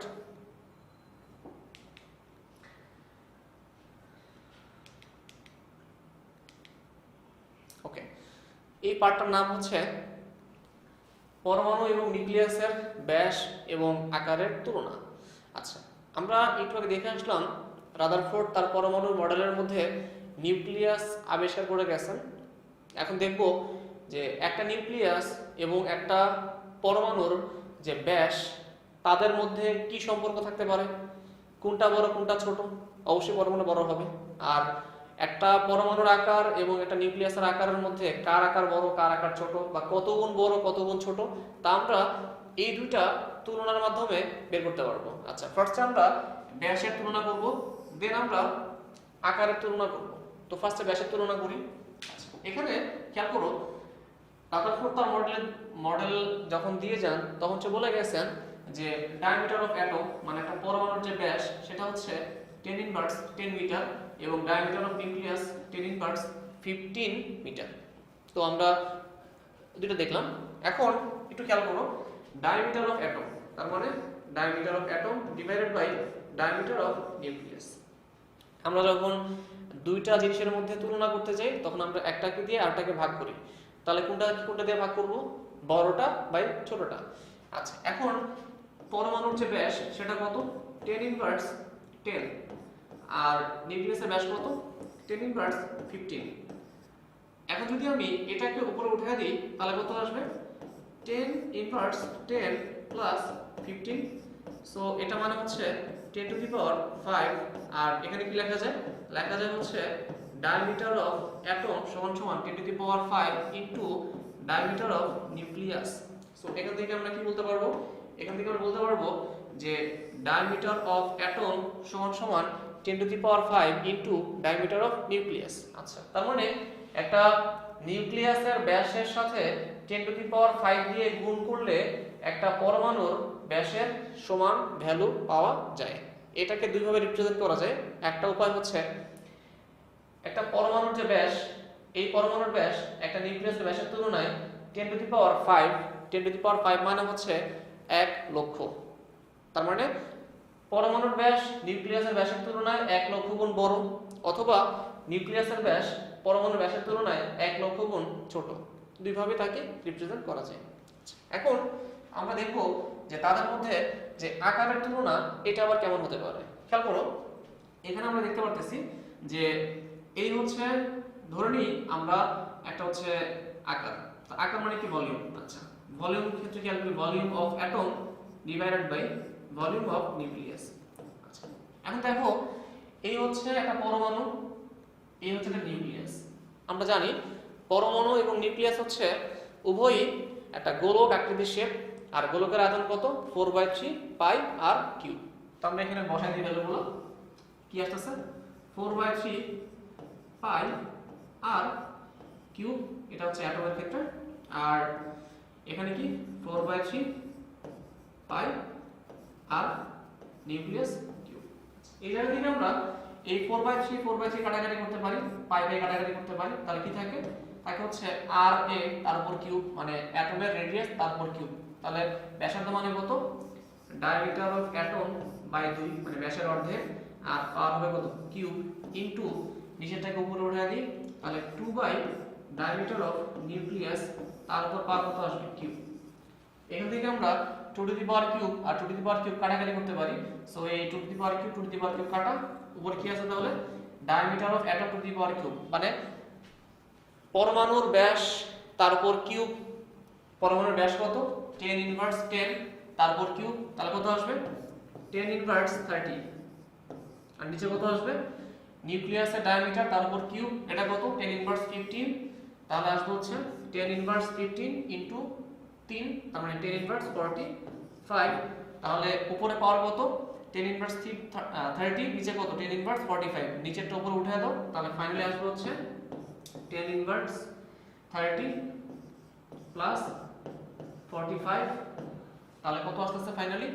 আসতেছে হচ্ছে 10 two the power 15, 10 two the power 15, so এই হচ্ছে आंसर। তাহলে 10 টু দি পাওয়ার 15, তার মানে এখান থেকে আমরা কি বলতে পারতেছি ফাইনালি বলতে পারতেছি হচ্ছে volume of atom divided by volume of nucleus সমান সমান 10 টু দি পাওয়ার 15, অথবা বলা যায় ভলিউম অফ অ্যাটম সমান সমান 10 two the power 15 into volume of nucleus. তার মানে এখান থেকে আমরা দুইটা কথা বলতে পারি, কি সেটা হচ্ছে নিউক্লিয়াসের যে আয়তন বা আমরা নিউক্লিয়াসের যে আকারের কথা বলতেছি তার সাথে 10 টু দি পাওয়ার 15 দিয়ে গুণ করলে একটা পরমাণুর আকারের সমান পাওয়া যায়। এবং এই কথাটাকে আমরা দুইটা ভাবে রিপ্রেজেন্ট করতে পারি। একটা পরমাণুর আকার নিউক্লিয়াসের আকারের তুলনায় 10 টু দি পাওয়ার 15 গুণ বড়, অথবা একটা নিউক্লিয়াসের আকার একটা পরমাণুর আকারের তুলনায় 10 টু দি পাওয়ার 15 গুণ ছোট। তো আশা করতেছি এই দুটো জিনিস তোমরা খুব ভালোভাবে বুঝতে পারছো, তোমাদের মধ্যে এই জিনিসগুলো নিয়ে আর কোন ধরনের সমস্যা থাকলো না। আচ্ছা, এখন আমরা রাদারফোর্ড মডেল সম্পর্কিত পরের অংশে চলে যাব। ওকে, এখন আমি তোমাদের জন্য যে টপিকটা রেখে দিছি সেই টপিকটা পার্সোনালি আমার খুব পছন্দের একটা টপিক, যেখান থেকে খুব ভালোভাবে অনেকগুলো জিনিস বের করে নিয়ে আসা যায়। এবং এখানে সত্যি কথা বলতে পারো যে এখানে ক্রিয়েটিভিটির একটা ব্যাপার আছে। আচ্ছা, তাহলে দেখি যে এখানে টপিকটার নাম কি বলা আছে।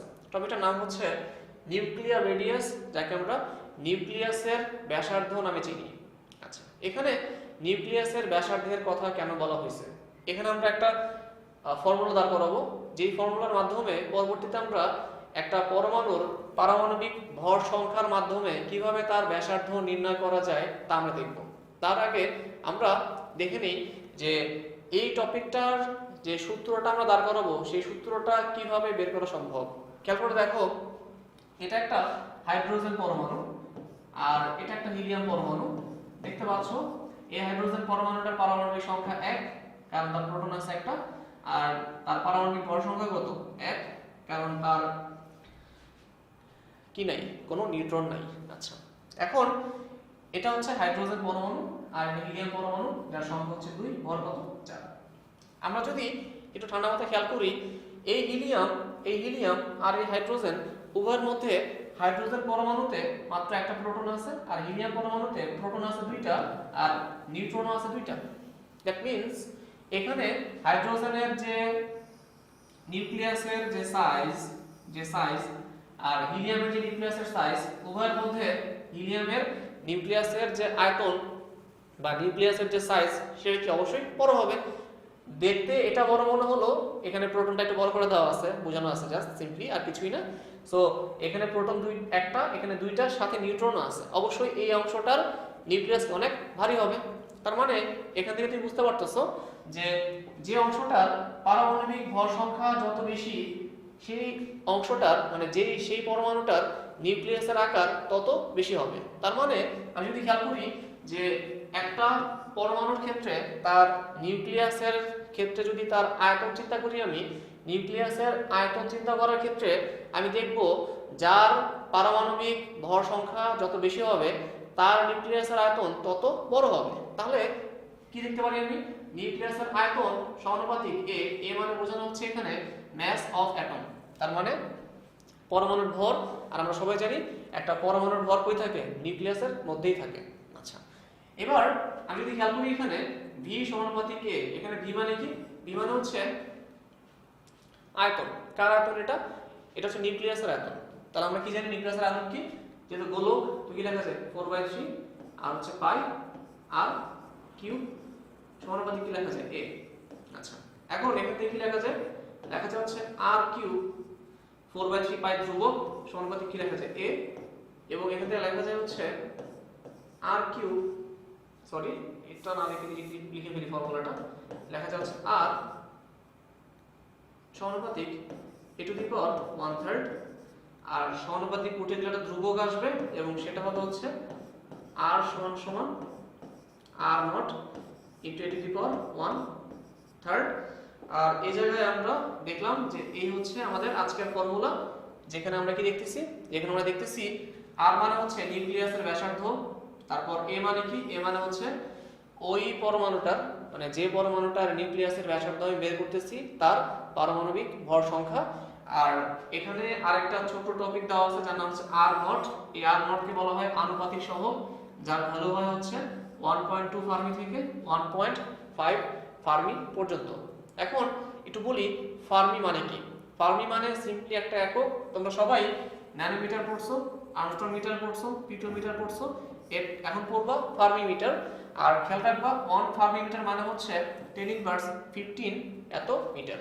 আচ্ছা, তাহলে আমার মনে হয় না তোমাদের এই টপিকটা নিয়ে কোনো সমস্যা আর আছে।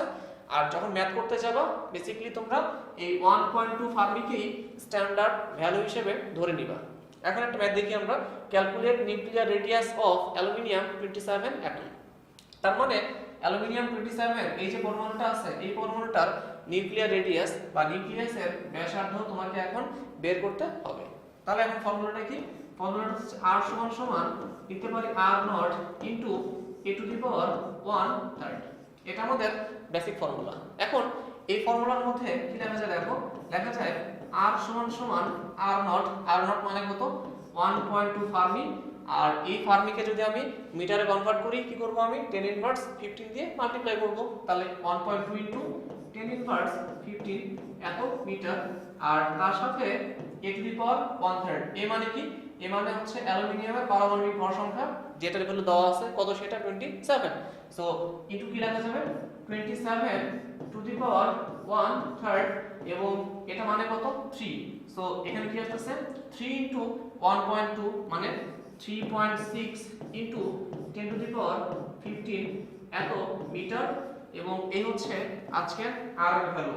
সো আমি বিলিভ করতেছি যে এই অঙ্কটা বুঝতে তোমাদের কারোর মধ্যে কোনো ধরনের সমস্যা নাই। এবং এই অঙ্কটার ক্ষেত্রে তুমি কিন্তু ব্যাসার্ধ বের করে তাকে 2 দিয়ে মাল্টিপ্লাই করলে ব্যাস পেয়ে যাবা। আর ব্যাস যদি তুমি জানো তাহলে কি জানবা, তুমি কিন্তু নিউক্লিয়াসের ব্যাসের সাথে পরমাণুর ব্যাসের কম্পেয়ার করে পরমাণুর ব্যাসও বের করতে পারবা। তার সাথে 10 টু দি পাওয়ার 5 দিয়ে মাল্টিপ্লাই করলে কি পেয়ে যাবা, পরমাণুটার ব্যাস পেয়ে যাবা। আর ব্যাস যদি পাও পরমাণুর ক্ষেত্রে তুমি কিন্তু ওই পরমাণুটার আয়তনও বের করতে পারবা। তার মানে এখানে জাস্ট ছোট্ট একটা ফর্মুলার মাধ্যমে তুমি কি করতে পারতেছো, একটা পরমাণুর ক্ষেত্রে অনেকগুলো জিনিস হিসাব করে বের করতে পারতেছো। তাহলে আমার মনে হয় না এই টপিকটা নিয়ে তোমাদের কোনো সমস্যা আছে। তাহলে আমরা এখন চলে যাব হচ্ছে পরের টপিকে। ওকে, এখন আমরা যে টপিকটা দেখব তার নাম হচ্ছে কোয়ান্টাম তত্ত্ব। আচ্ছা, তোমরা সবাই জানো হোয়াট ইজ কোয়ান্টাম থিওরি বা কোয়ান্টাম তত্ত্ব। আর এই হচ্ছে স্যার ম্যাক্স প্ল্যাঙ্ক, যিনি এই কোয়ান্টাম তত্ত্বটা আবিষ্কার করেন।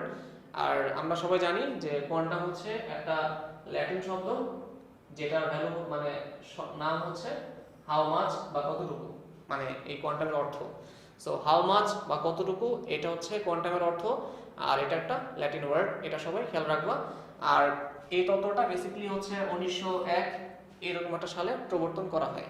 আচ্ছা, এই তত্ত্বটা দেওয়ার বিশেষ কিছু কারণ ছিল, বাট বেসিক্যালি বলতে পারো একটা কারণ ছিল। কারণটা কি, কারণটা হচ্ছে যদি এমন হয় যে একটা জায়গা থেকে ধরো এই একটা প্লেস, এই একটা প্লেস, তো একটা প্লেস থেকে আরেকটা প্লেসে তরঙ্গের মাধ্যমে শক্তি পাস হচ্ছে। এখন এই শক্তিটা এক জায়গা থেকে আরেক জায়গাতে পাস হচ্ছে, ধরো এ থেকে বি তে পাস হচ্ছে। এখন এ থেকে বি তে যখন একটা শক্তি তরঙ্গ আকারে পাস হয় তখন আমরা প্রথমে মনে করতাম এটা একটা কন্টিনিউয়াস ফোর্স, তার মানে এখানে কোনো ফাঁক ফোকর থাকবে না। কিন্তু পরবর্তীতে স্যার ম্যাক্স প্ল্যাঙ্ক বলে দিয়ে যান যখন তরঙ্গ আকারে শক্তি এক জায়গা থেকে অন্য জায়গাতে পাস হবে তখন আমরা দেখব যে শক্তির তরঙ্গের মাধ্যমে শক্তিটা পাস হয় এটা একটা কন্টিনিউয়াস ফ্লো না, বরং এটা একটা ডিসকন্টিনিউয়াস ফ্লো। দ্যাট মিন্স তরঙ্গের মধ্যে শক্তিগুলা এরকম ছোট ছোট প্যাকেট আকারে পাস হয়। তার মানে তাদের একটা ডিসকন্টিনিউয়াস ফ্লো থাকবে, তারা কখনো কন্টিনিউয়াস হবে না। এটা কে বলে গেছেন, স্যার ম্যাক্স প্ল্যাঙ্ক, উনি নিজে বলে গেছেন। আচ্ছা, এখন আমরা খেয়াল করব, ধরো এই হচ্ছে একটা উত্তপ্ত বস্তু যেখান থেকে কি বের হচ্ছে, ধরলাম এরকম হচ্ছে তরঙ্গ আকারে শক্তি বের হচ্ছে, তরঙ্গ আকারে শক্তি বের হচ্ছে। তো এখানে ম্যাক্স প্ল্যাঙ্ক উনি কি বলে গেছেন, উনি বলে গেছেন যে একটা সোর্স থেকে ওয়েভ থেকে যখন শক্তি নির্গত হবে তখন সেই শক্তিটা এরকম কন্টিনিউয়াসলি ফ্লো হবে না, বরং এখান থেকে শক্তিগুলো কি হবে বলো, শক্তিগুলো এরকম হচ্ছে প্যাকেট প্যাকেট মানে ছোট্ট ছোট্ট এরকম ছোট্ট ছোট্ট অংশে বের হবে, ছোট্ট ছোট্ট অংশে বের হবে, ছোট্ট ছোট্ট অংশে বের হবে।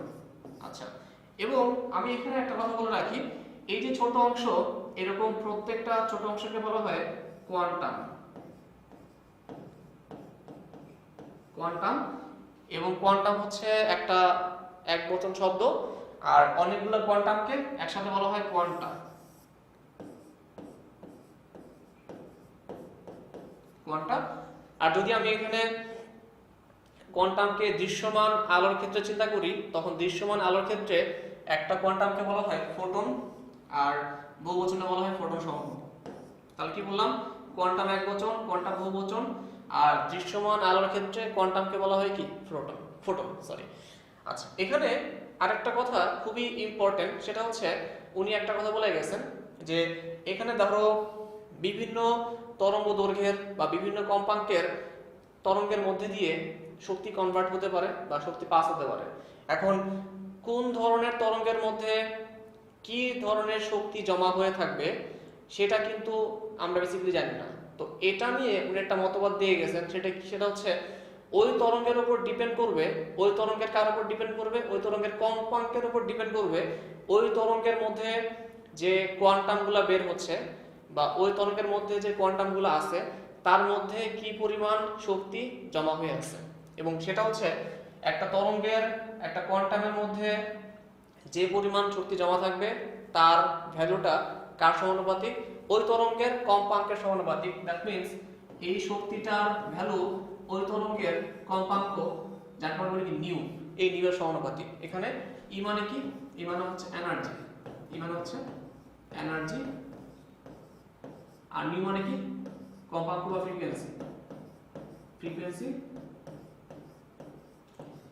আচ্ছা, আর আমি যদি এখানে এই সমানুপাতিকটাকে উঠে দিই, উঠে দিলে কি আসবে, নতুন একটা ধ্রুবক আসবে যার ভ্যালু কত h।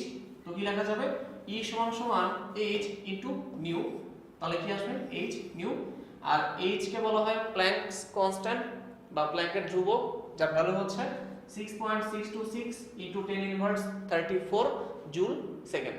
এই ভ্যালুটা সবাই মাথায় রাখবা, কি বললাম 6.626 ইনটু 10 ইনভার্স 34 জুল সেকেন্ড। আচ্ছা, তাহলে আমার মনে হয় তোমরা মোটামুটি প্ল্যাঙ্কের কোয়ান্টাম তত্ত্ব বুঝতে পারছো। আর তুমি ইচ্ছা করলে এই সমীকরণটা যেটা আছে যেখানে বলতে হচ্ছে e সমান সমান h নিউ, আমরা এটাকে আরো স্মার্টলি লিখতে পারি h নিউ, আর নিউ মানে কম্পাঙ্ক, যেটাকে লেখা যায় c by lambda, and finally লেখা যায় হচ্ছে h c বাই ল্যামডা। এটা কি কার ভ্যালু, e এর ভ্যালু। সো e সমান সমান h c বাই ল্যামডা, এটা কোথা থেকে আসছে বলো, প্ল্যাঙ্কের সমীকরণ থেকে আসছে। আচ্ছা, তাহলে আমার মনে হয় না এই অংশ নিয়ে তোমাদের মধ্যে কোনো প্রবলেম আছে।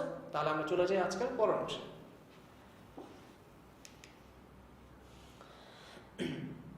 ওকে, এখন আমরা যে অংশটা খেয়াল করব তার নাম হচ্ছে বোরের পরমাণু মডেল।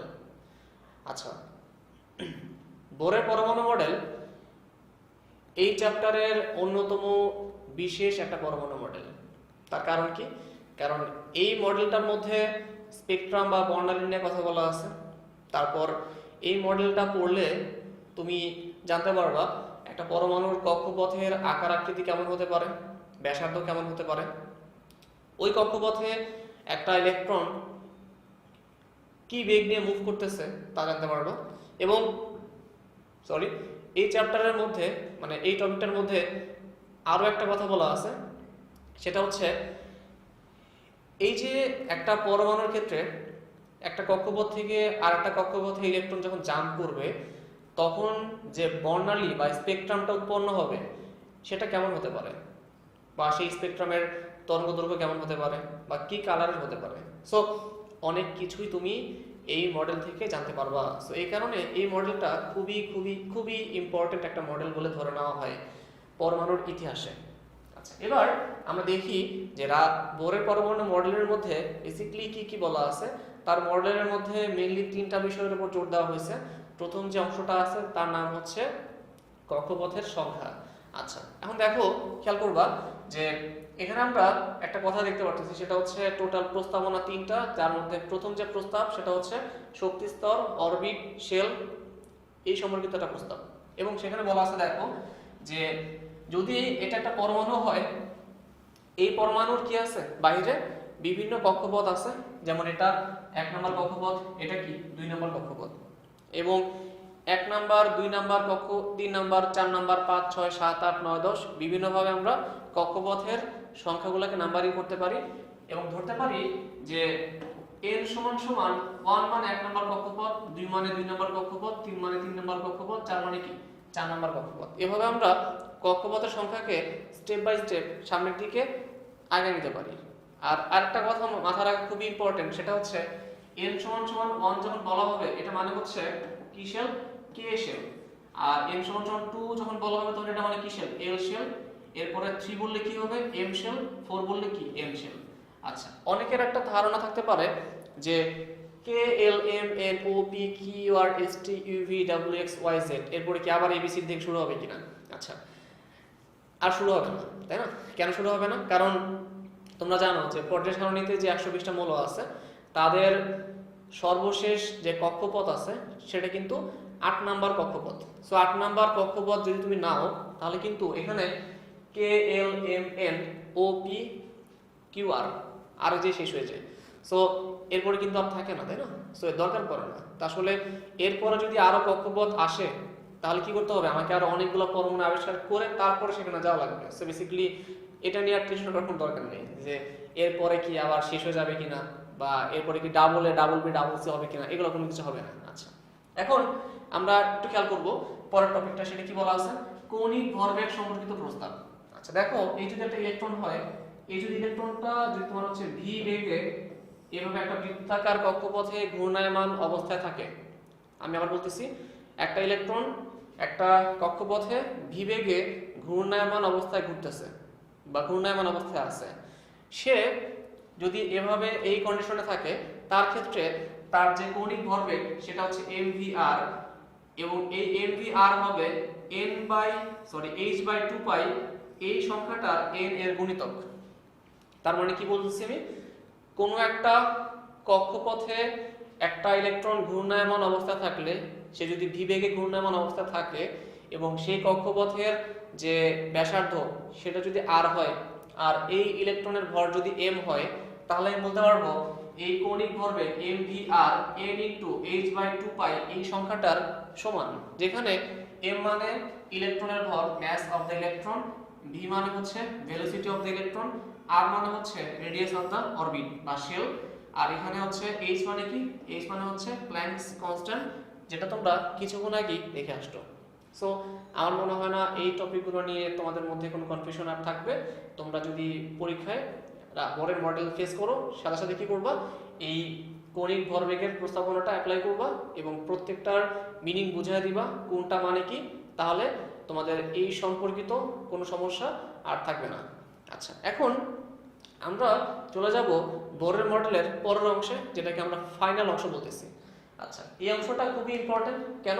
কারণ হচ্ছে এখানে বলা আছে শক্তির শোষণ এবং বিকিরণ সম্পর্কিত প্রস্তাবনা। আচ্ছা দেখো, যদি একটা ইলেকট্রনের ক্ষেত্রে এমন হয়, একটা ইলেকট্রন 3 নম্বর কক্ষপথ, যদি একটা ইলেকট্রন 3 নম্বর কক্ষপথ থেকে 2 নম্বর কক্ষপথে জাম্প করে, তাহলে কি হবে দেখো, সে কি করতেছে, 3 থেকে 2 নম্বরে জাম্প করতেছে। যদি এখানে 3 নম্বর কক্ষপথের যে শক্তি, সেই শক্তিটার ভ্যালু হয় হচ্ছে E3 এবং 2 নম্বরের শক্তি হয় হচ্ছে E2, দ্যাট মিন্স 3 নম্বর কক্ষপথে যে ইলেকট্রন আছে তার শক্তি E3, আর সে যখন 2 নম্বরে নেমে আসবে তার শক্তি হবে E2। তাহলে 3 নম্বর থেকে যদি 2 নম্বরে সে নেমে আসে, তাদের যে শক্তির পার্থক্য হবে, সেই শক্তির পার্থক্যটা হবে হচ্ছে ডেল ই। এই ডেল ই মানে কি, ডেল ই মানে হচ্ছে 3 নম্বর কক্ষপথ থেকে 2 নম্বর কক্ষপথে কোনো ইলেকট্রন 3 নম্বর কক্ষপথ থেকে 2 নম্বর কক্ষপথে কোনো ইলেকট্রন নেমে আসলে তার মধ্যে থেকে এই ডেল ই পরিমাণ শক্তি কি হবে, নির্গত হবে। একইভাবে যদি একটা ইলেকট্রন 2 নম্বর কক্ষপথ থেকে 1 নম্বর কক্ষপথে জাম্প করে, তাহলে তাকে এই ডেল ই পরিমাণ শক্তি অর্জন করে 2 থেকে 3 এ যাওয়া লাগবে। একইভাবে আমি যদি বলি একটা ইলেকট্রন 3 থেকে 1 আসছে, তাহলে তাকে ডেল ই পরিমাণ শক্তি কি করতে হবে, ছেড়ে দিতে হবে। আবার যদি সে 1 থেকে 3 যায়, তাহলে তাকে ওই ডেল ই পরিমাণ শক্তি কি করতে হবে, অর্জন করে 1 থেকে 3 যাওয়া লাগবে। আচ্ছা, এখন একটু খেয়াল রাখবো আমরা, ধরে নিলাম একটা ইলেকট্রন 2 নাম্বার থেকে 1 নাম্বার আসছে, তাহলে 2 থেকে 1 আসলে কি হবে, এটা হবে কি তার ডেল ই এর ভ্যালু। তার মানে ইলেকট্রন যখন 2 নাম্বার থেকে, এই যদি 2 নাম্বারে থাকে, সেই 2 থেকে যদি 1 এ আসে, তাহলে তাকে এই 2 নাম্বারের শক্তি হচ্ছে E2, 1 নাম্বারে কত E1, দ্যাট মিন্স তাকে E2 E1, এটা কার সমান, এই ডেল ই এর সমান এই ভ্যালুটা আসবে, এবং ডেল ই মানে লেখা যাবে E2 E1। আর আমরা জানি যে শক্তি মানে কি h নিউ, কার সূত্র অনুযায়ী, প্ল্যাঙ্কস কোয়ান্টাম থিওরি অনুযায়ী। তো আমরা এটা বসাই দেব h নিউ, আর আমরা এটাও জানি নিউ মানে কি c by lambda, that means হচ্ছে h c by lambda. So এই হচ্ছে বোরের পরমাণু মডেলের শক্তির শোষণ এবং বিকিরণ সম্পর্কিত প্রস্তাবনা, যেটা কিনা খুবই সহজ এবং খুবই ইম্পর্টেন্ট একটা প্রস্তাবনা। তোমরা পরীক্ষায় এই প্রস্তাবনাটা অবশ্যই যদি আসে তাহলে ঠান্ডা মাথায় লিখে দিয়ে আসবা। আশা করতেছি এই প্রস্তাবনার মধ্যে তোমাদের কোনো ভুল হবে না, বা এখানে আসলে ভুল হওয়ার কোনো কারণ নাই। ওকে, তাহলে আমরা এখন বোরের মডেল শেষ করলাম। এখন আমরা বোরের যে মডেলটা আছে সেখানে কিছু লিমিটেশনস আছে, সীমাবদ্ধতা আছে, সেগুলো খেয়াল করব। এখানে দেখতে পারতেছো যে মাত্র কয়েকটা সীমাবদ্ধতা দেওয়া আছে। বেসিক্যালি বোরের মডেলে কয়েকটা সীমাবদ্ধতা দেওয়া আছে, বাট সবচেয়ে কমন বা পপুলার যে সীমাবদ্ধতাগুলো সেগুলো আমি লিখে রাখছি এখানে। 1 নম্বরটা হচ্ছে বর্ণালীর উৎপত্তি। আচ্ছা, সো বর্ণালীর যে উৎপত্তিটা, এটা আসলে আমরা খেয়াল রাখবো যে কিভাবে বর্ণালীটা উৎপন্ন হয় বা কিভাবে উৎপত্তি হয়। দেখো, বোর যখন তার মডেলটা দিয়ে যান, উনি বলে গেছেন বর্ণালী হয় 2 প্রকার, একটা হচ্ছে শোষণ বর্ণালী, আর একটা কি বিকিরণ বর্ণালী। বেসিক্যালি যদি এটা একটা নিউক্লিয়াস হয়, কথার কথা, আর এটা একটা কক্ষপথ, এটা একটা কক্ষপথ, বা এটা একটা কক্ষপথ। এখন উনি বলে গেছেন যদি একটা ইলেকট্রনের ক্ষেত্রে এরকম কিছু হয় যে একটা ইলেকট্রন 2 নম্বর কক্ষপথ থেকে 1 নম্বর কক্ষপথে জাম্প করছে, ওই 2 থেকে 1 এ জাম্প করছে, যদি সে 2 থেকে 1 এ জাম্প করে তাহলে কি হবে, তাহলে সে 2 নম্বরে থাকা অবস্থায় তার শক্তি হবে হচ্ছে E2, আর 1 নম্বরে চলে গেলে তার শক্তি হবে কত E1। দ্যাট মিন্স তাকে এই ডেল ই পরিমাণ শক্তি কি করতে হবে, ছেড়ে দিতে হবে। সো এই জায়গায় যদি একটা ইলেকট্রন 2 থেকে 1 এ জাম্প করে, এই ক্ষেত্রে সে শক্তিটা ছেড়ে দিবে, এবং এই শক্তিটা কিভাবে আসবে, শক্তিটা এইভাবে তরঙ্গ আকারে নিঃসৃত হবে। এই যে তরঙ্গ আকারে নিঃসৃত হচ্ছে, এটাকে আমরা বর্ণালী নামে চিনি। এবং উনি বলে গেছেন যে যদি ইলেকট্রন উচ্চ কক্ষপথ থেকে নিম্ন কক্ষপথে নেমে আসে, সেক্ষেত্রে বর্ণালী পাওয়া সম্ভব। কিন্তু যদি ইলেকট্রন নিম্ন কক্ষপথ থেকে উচ্চ কক্ষপথে যায়, মানে 1 থেকে 2 এ যায়, সেই ক্ষেত্রে বর্ণালী পাওয়া সম্ভব না, যেটা পরবর্তীতে কারেকশন করা হয়। কেন? কারণ পরবর্তীতে বলা হয় যে নিম্ন থেকে উচ্চতে গেলেও বর্ণালী পাওয়া যায়, কিন্তু সেই বর্ণালীকে আমরা কি বলি, অনুজ্জ্বল বর্ণালী বলি, বা তাকে আমরা ডার্ক স্পেকট্রাম বলি। আচ্ছা, এবার আমরা খেয়াল রাখবো যে এটা আমাদের গেল বর্ণালীর উৎপত্তি, যেখানে রাদারফোর্ড একটু ভুল করে গেছিলেন যে শোষণ বর্ণালী আর বিকিরণ বর্ণালীর ক্ষেত্রে শুধুমাত্র বিকিরণটাই সম্ভব, মানে ইলেকট্রন যখন উচ্চ থেকে নিম্নতে আসে তখনই সম্ভব, বাট নিম্ন থেকে উচ্চতে গেলে সম্ভব না, যেটা পরবর্তীতে কি করা হয়, কারেকশন করা হয়। আচ্ছা, এবার পরের টপিক, যেখানে বলা আছে কয়েকটি রেখা। আচ্ছা, দেখো, যখন একটা ইলেকট্রন উচ্চ থেকে নিম্নতে আসে, সেই ক্ষেত্রে বর্ণালী উৎপন্ন হয়, বেশ ভালো কথা। কিন্তু বোর বলে গেছেন যদি একটা ইলেকট্রন উচ্চ থেকে নিম্নতে ড্রপ করে, সেই ক্ষেত্রে বর্ণালীর একটা রেখা পাওয়া সম্ভব। দ্যাট মিন্স এখানে একটা রেখাই পাওয়া যাবে। দেখো, এখানে একটা রেখা, এই একটা রেখা, বা এখানে একটা রেখা দেখতে পাচ্ছ। কিন্তু পরবর্তীতে কি হয়েছে, পরবর্তীতে দেখা গেল দুজন সায়েন্টিস্ট, একজন হচ্ছে জিম্যান এবং স্টার, তারা আলাদা আলাদাভাবে একজন মৃদু চুম্বক ক্ষেত্র এবং আরেকজন মৃদু তড়িৎ ক্ষেত্র কি করলেন, এই পরমাণুটার উপর অ্যাপ্লাই করলেন। অ্যাপ্লাই করলে কি দেখা গেল, অ্যাপ্লাই করার পর দেখা গেল যখন এই বর্ণালী রেখাটার উপর সে যখন একটা মৃদু চুম্বক ক্ষেত্র অ্যাপ্লাই করলেন জিম্যান, তখন দেখা গেল এই বর্ণালী রেখাটা একটা রেখা না, বরং সে একাধিক রেখায় ভাগ হয়ে গেল। সো দেখো, ছিল আগে একটা রেখা, জাস্ট আগে একটা রেখা ছিল, এই একটা রেখা এখন একাধিক রেখায় ভাগ হয়ে গেছে। এখানে সেম, আবার এই জায়গাতেও সে যদি এই একই কাজ করে, এখানেও দেখো এরকম একাধিক রেখা দেখা যাচ্ছে। দ্যাট মিন্স বর্ণালী রেখা আসলে একটা না, কয়টা? একাধিক। এখান থেকে স্পষ্ট ক্লিয়ার হওয়া যায়। আচ্ছা, এরপরে খেয়াল করবা পরবর্তী সায়েন্টিস্ট যার নাম হচ্ছে স্টার্ক, উনি এবার মৃদু তড়িৎ ক্ষেত্র না, উনি এবার মৃদু চৌম্বক ক্ষেত্র অ্যাপ্লাই করেন। সরি, আমি উল্টা কথা বললাম। উনি এবার মৃদু চৌম্বক ক্ষেত্র না, মৃদু তড়িৎ ক্ষেত্র অ্যাপ্লাই করেন এবং উনি এখানে বি এর জায়গায় মৃদু তড়িৎ ক্ষেত্র ই অ্যাপ্লাই করেন এবং উনি যখন এখানে মৃদু তড়িৎ ক্ষেত্র ই অ্যাপ্লাই করলেন, উনিও ঠিক একটা রেখার জায়গায় একাধিক রেখা দেখতে পেলেন এবং এখান থেকে ওনারা দুইজনই সিদ্ধান্ত নিলেন যে বর্ণালী রেখা আসলে একটা না, বরং বর্ণালী রেখার ক্ষেত্রে একটার জায়গায় একাধিক রেখা পাওয়া সম্ভব এবং এটাই হচ্ছে সবচেয়ে বড় ট্রু। সো এটা ছিল বোরের মডেলের মধ্যে খুবই খুবই বড় একটা সীমাবদ্ধতা, যেটা পরবর্তীতে অনেক বড় একটা ইফেক্ট ফেলে এবং বোর এই মানে টপিকটার কারণে খুব বাজেভাবে সমালোচিত হন। সো আশা করতেছি তোমাদের এই অংশটা নিয়ে কোনো ধরনের প্রবলেম আর থাকলো না। যদি বোরের সীমাবদ্ধতা আসে, তোমাদের বইয়ের মধ্যে কিছু সীমাবদ্ধতা দেওয়া আছে এক্সট্রা, ওগুলো দেখে নিবা। আর এগুলো হচ্ছে বেসিক্যালি মেইন সীমাবদ্ধতা, এটা পড়ে নিলে তোমাদের আর কোনো ধরনের সমস্যা থাকবে না। ওকে, সো আমার মনে হয় বোরের মডেল আর রাদারফোর্ডের মডেল তোমরা ভালো মতো বুঝতে পারছো। এখন যে টপিকটা দেখতেছো তার নাম হচ্ছে বোর ও রাদারফোর্ড, এই দুইটা মডেলের মধ্যে তুলনা বা কম্পারিজন। তো দুইটা মডেলের মধ্যে কম্পারিজনটা তোমরা এখন ইজিলি করতে পারবা, কারণ যেহেতু তোমরা বোরের মডেল আর রাদারফোর্ড দুইটা মডেল ভালো মতো দেখে আসছো। সো আমার মনে হয় না এই দুইটা মডেলের মধ্যে কম্পারিজন করাটা খুব টাফ তোমাদের জন্য হবে। সো এটা তোমরা বাসায় একটু প্র্যাকটিস করে নিবা, আর আশা করতেছি এটা প্র্যাকটিস করলে তোমরা কোনো মানে তোমাদের মধ্যে এই মডেল দুইটা নিয়ে কোনো ধরনের ডাউট আর থাকবে না। আচ্ছা, সো আমাদের আজকের লেকচারটা এই পর্যন্তই। এই লেকচারের মধ্যে আমরা কিছু ম্যাথ দেখলাম, থিওরি দেখলাম। বেসিক্যালি লাস্টের দিকে থিওরি পার্টটা বেশি ছিল, আর মডেলগুলো তো সবাই জানো থিওরি পার্টটা খুব বেশি থাকে। এই কারণে আমি ট্রাই করছি আমার সাইড থেকে যেন ম্যাক্সিমাম থিওরি কভার করা যায়। সো আমি আশা করবো আজকের ক্লাস কমপ্লিট করার পর তোমাদের মধ্যে ডাউট তেমন থাকবে না। যদি ক্লাসের মধ্যে বা ক্লাসের বাইরেও কোনো ডাউট থেকে থাকে, তোমরা অবশ্যই আমাদেরকে ইনবক্স করবা, আর তোমরা আমাদেরকে